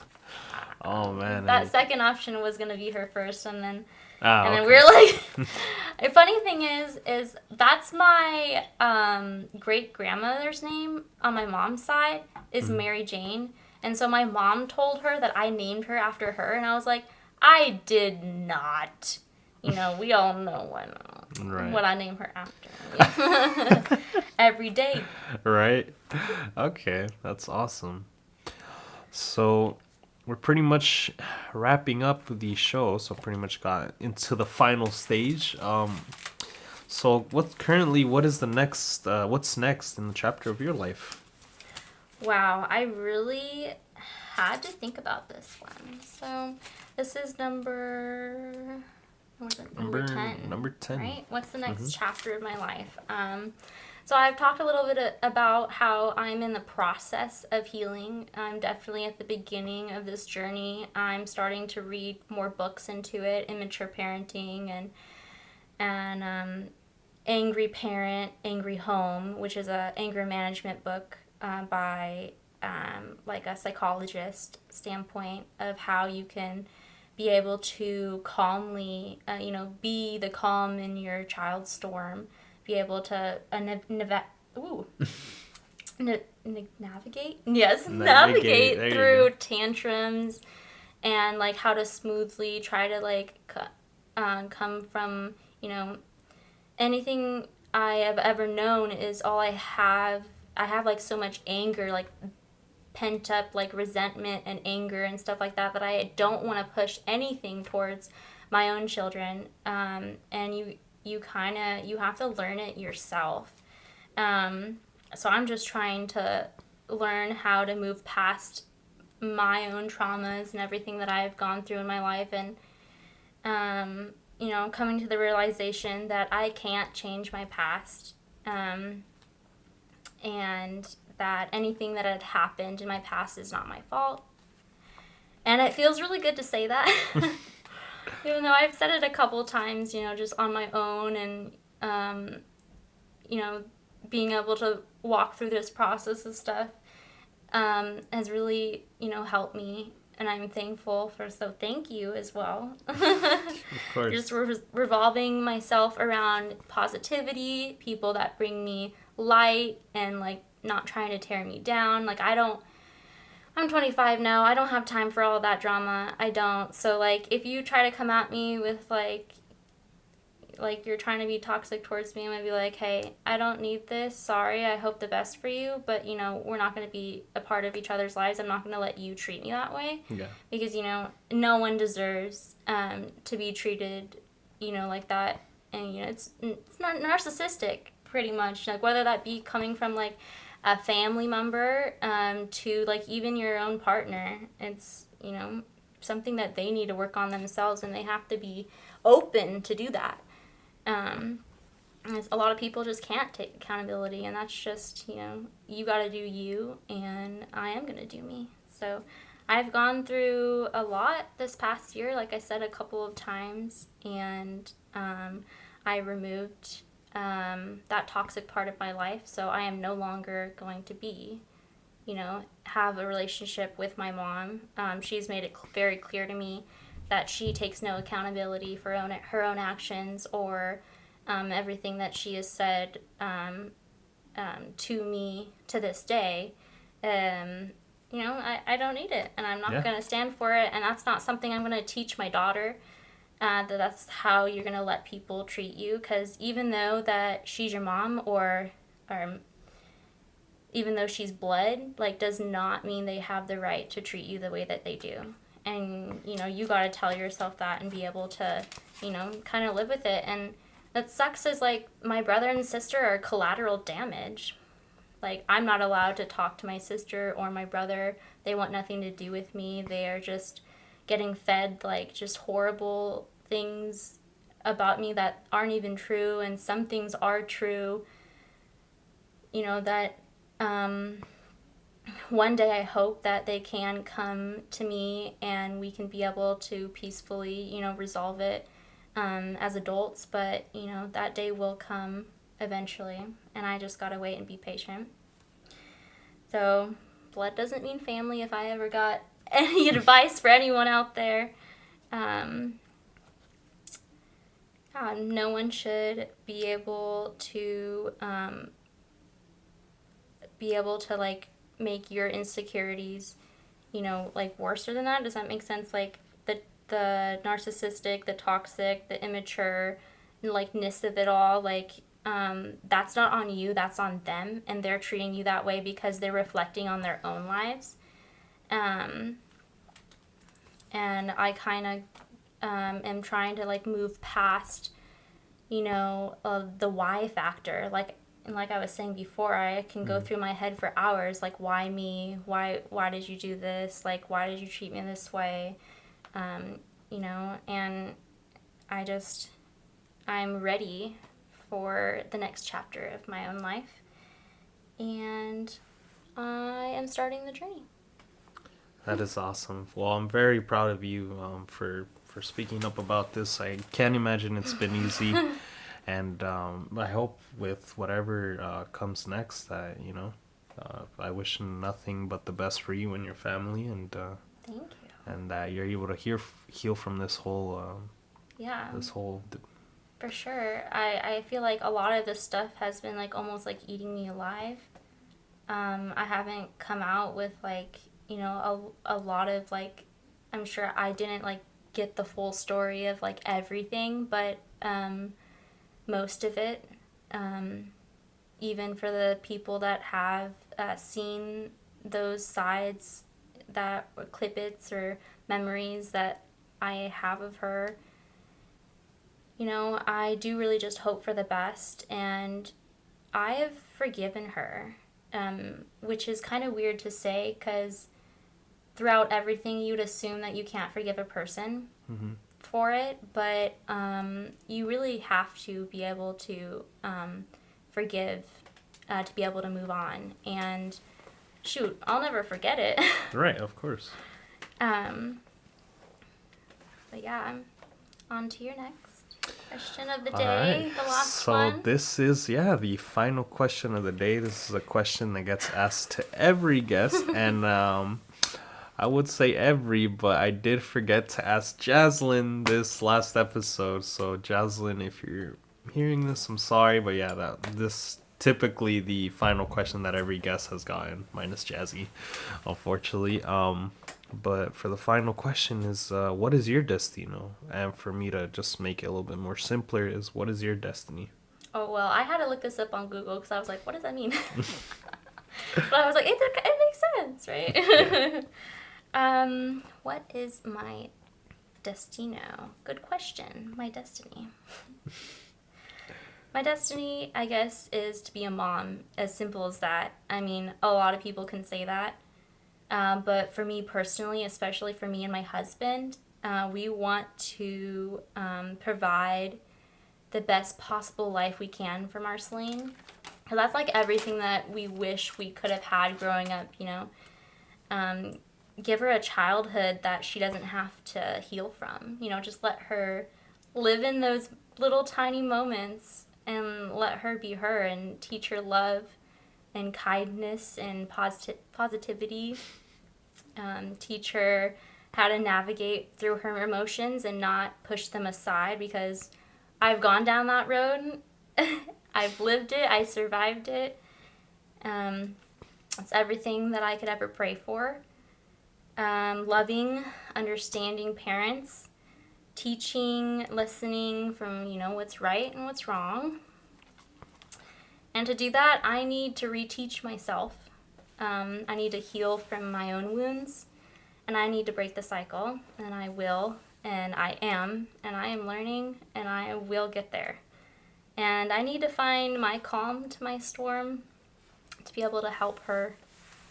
And I want to be able to get to one point where I can forgive everything in every possible way.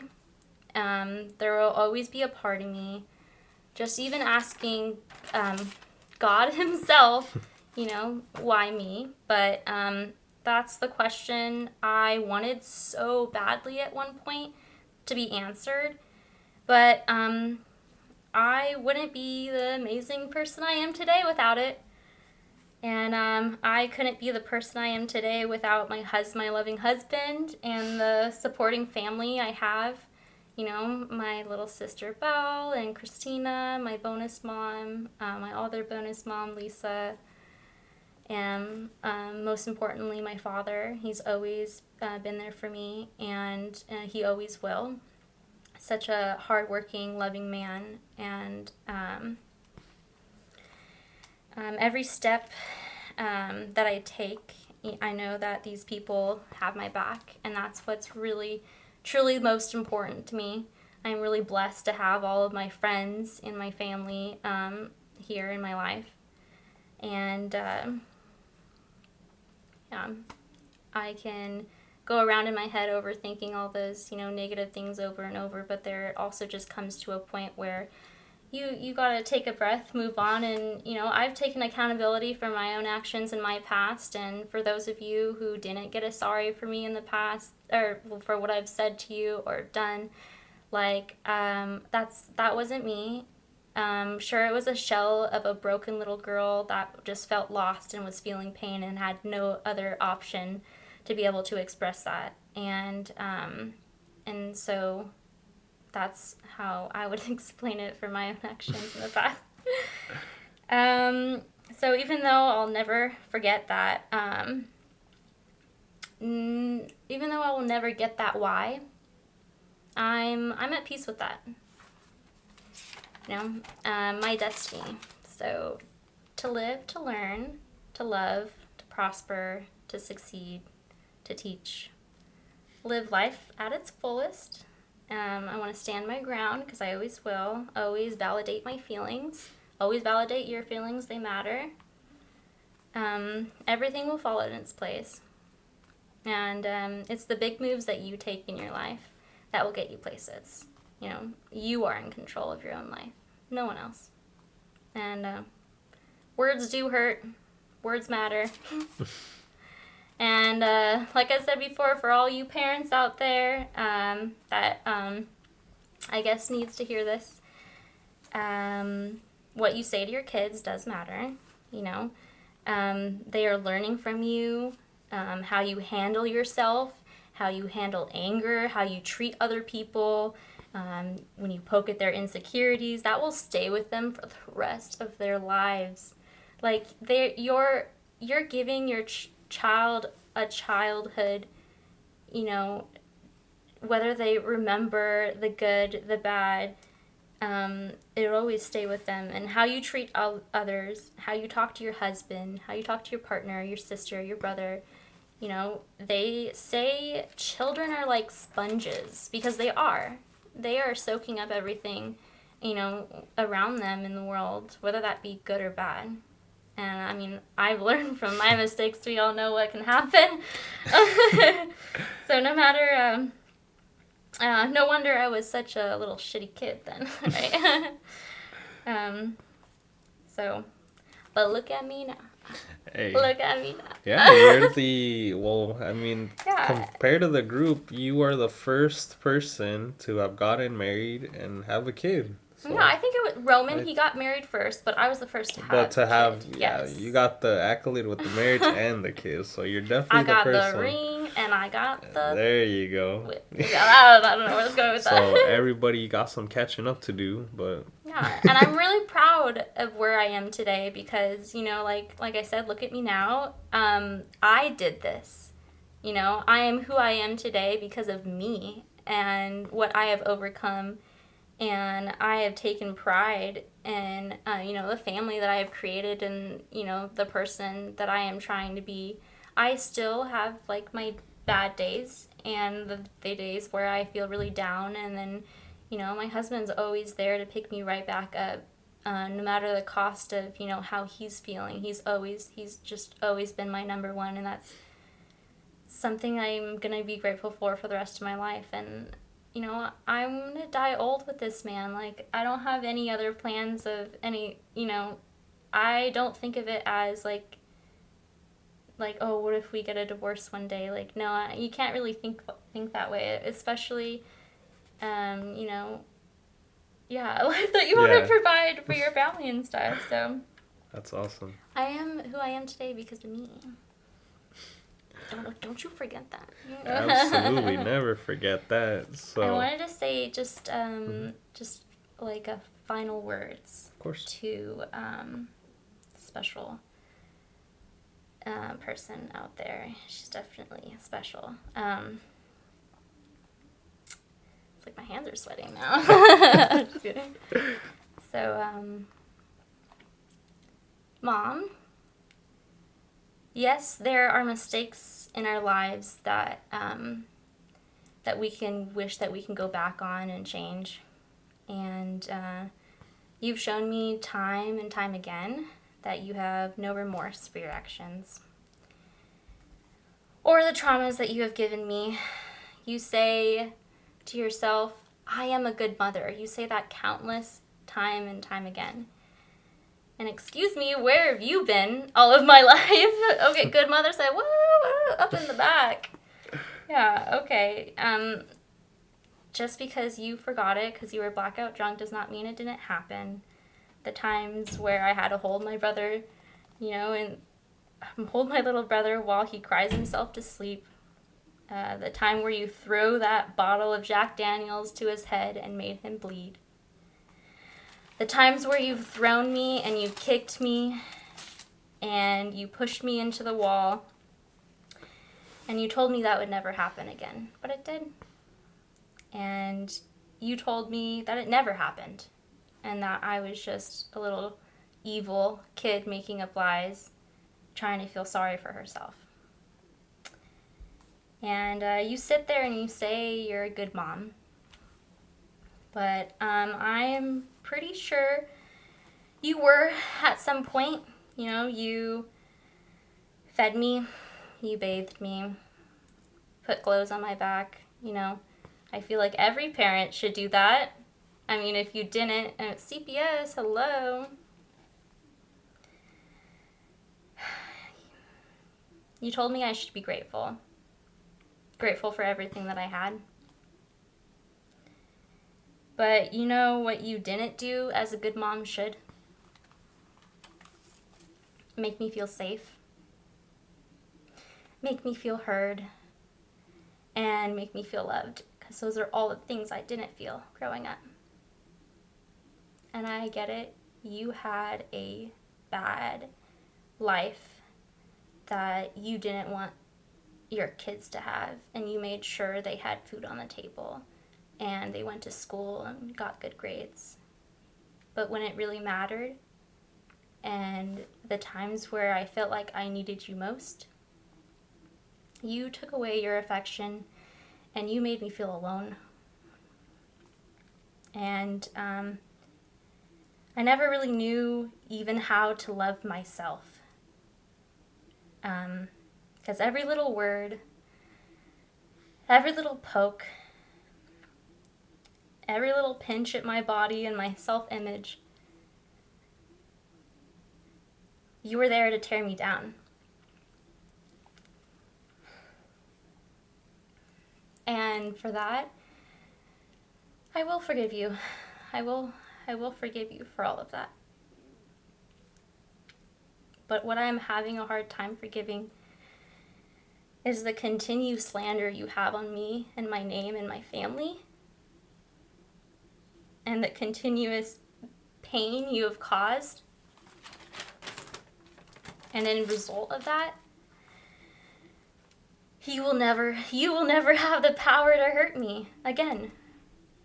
Because I've decided to live this next chapter in my life without you. And I'd say that was the biggest step I could ever make for myself. Finally trying to, stand up for what I believe and how I feel. And for this first time in forever, I feel like I am not being silenced.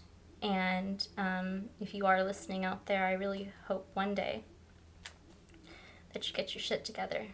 Because I'm sure you don't want to live the rest of your life alone, pushing away every single person because of your cruel, cruel actions. Um, Marcy will have and still will continue to have the best life we are providing for her. And with that, I say, no matter what you have to say, is that I know in my heart that I'm a good mom. Case closed. And you definitely are a good mom. Been a great person in general. I know that obviously you've had such a time. It's okay. Sorry, I'm just crying. It's okay. You really did great. But in all honesty, though, you are really a great person, and I know that this road has not been easy for you whatsoever. But even with all the bad stuff, I think if we had you on a scale, you definitely the good outweighs the bad. So Yeah. so definitely, I hope that for your next chapter, that you and your family are happy and you guys are able to, make countless good memories, and for Marceline, that she has a great childhood, and I For know you guys sure. will do great. We're making memories already. Definitely. We got a zoo membership, so I'm going every week, and I'm hoping by the end of the year she knows all the animals. That's awesome. Yeah. For the future, same thing. Yeah, I just hope that I keep learning and, revolving myself with positivity and light. And, I love doing my makeup. I've found a true passion for being colorful. Yeah. And, I mean, life is too boring to be normal, right? Yeah, definitely. It's definitely gotten stale at this point, but I just want to say thank you for taking the time out of your day to come by and kind of speak your mind, and being on the show with me today. Yeah, so just No, I want to thank you so much for having me because, like I said before, talking through all of this is really it has helped me, being able to like experience these memories like in a new light and being able to understand them and kind of like shift the notation in my head that, that I'm a better person throughout all this, and I'm really lucky that it came out this way. 'Cause you never know. You can always think of what could have happened, but I am definitely truly blessed that it has happened this way, and for all of you that have supported me through this tough time and into the future. So thank you. Yeah, of course. I hope like more people reach out and tell their stories, and maybe you'll catch Sabrina on a Zoom or whatever. Right? Yeah. For Sabrina, I definitely have to catch her on a Zoom call. But Yeah, because like I feel like most of the stories too like revolve around her too. Yeah. And like I feel like she would have lots of good things to say too. Yeah, And I think Noel's gonna reach out to you. He's like, I think I will. Like reach out to you. Maybe you guys will start a little friendship, or you never know. Yeah, definitely. It's just very, very crazy how this journey has kind of kept going, and yeah, it's pretty much thanks to all of you guys, because I know you guys had such an impact in my life, and hopefully I can only imagine that I had somewhat of an impact in your guys'. So Yes, for sure. so I'd also like to take a moment and say thank you to everyone listening and watching on the video version. And you might be wondering, damn, this is probably the longest episode, even longer than Jazzy's, because I was just telling Jazzy had the longest episode Yeah, I of saw that, that. but yours might actually be the longest one, so congrats on being the longest episode of the show. It was fun. And definitely a great time. But with this reason it's going to be as long as it is also is because the following week I'm not going to be here. So next week there's not going to be an episode because I will be going to Las Vegas for the Sick New World Festival I've been talking about for the last couple weeks. So Cool. so I'll definitely be going to Vegas. So unfortunately next week there won't be an episode. But when I come back from Vegas, you can best believe, and I'll probably do a little video or something when I go with my friend, and I'll definitely post something on the YouTube channel, so that way you guys can check out. So that way there's something instead of getting nothing. So once again, Sam, seriously, thank you again so much for being on the show with me today.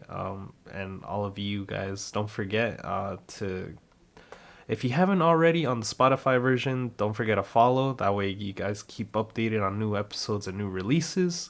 And then as well, if you haven't already, which I know a couple of you have, leave some 5-star reviews. It really helped boost the page even more than what it is now. I think it's already been blowing up like crazy, but if we can just keep getting higher, hopefully we can get that #1 spot eventually down the line. So yeah, other than that, I think that'll be it. And yeah, thank you guys so much for watching. And then thank you again, Sam, for this beautiful Pikachu. We'll definitely have it. We'll have it on the little Hall of Fame. And then yeah, that's pretty much it for me. Do you have anything you want to plug in? Nope, that's pretty much it. All right. Have a wonderful day. Yeah, perfect. All right. Hasta luego. Adios.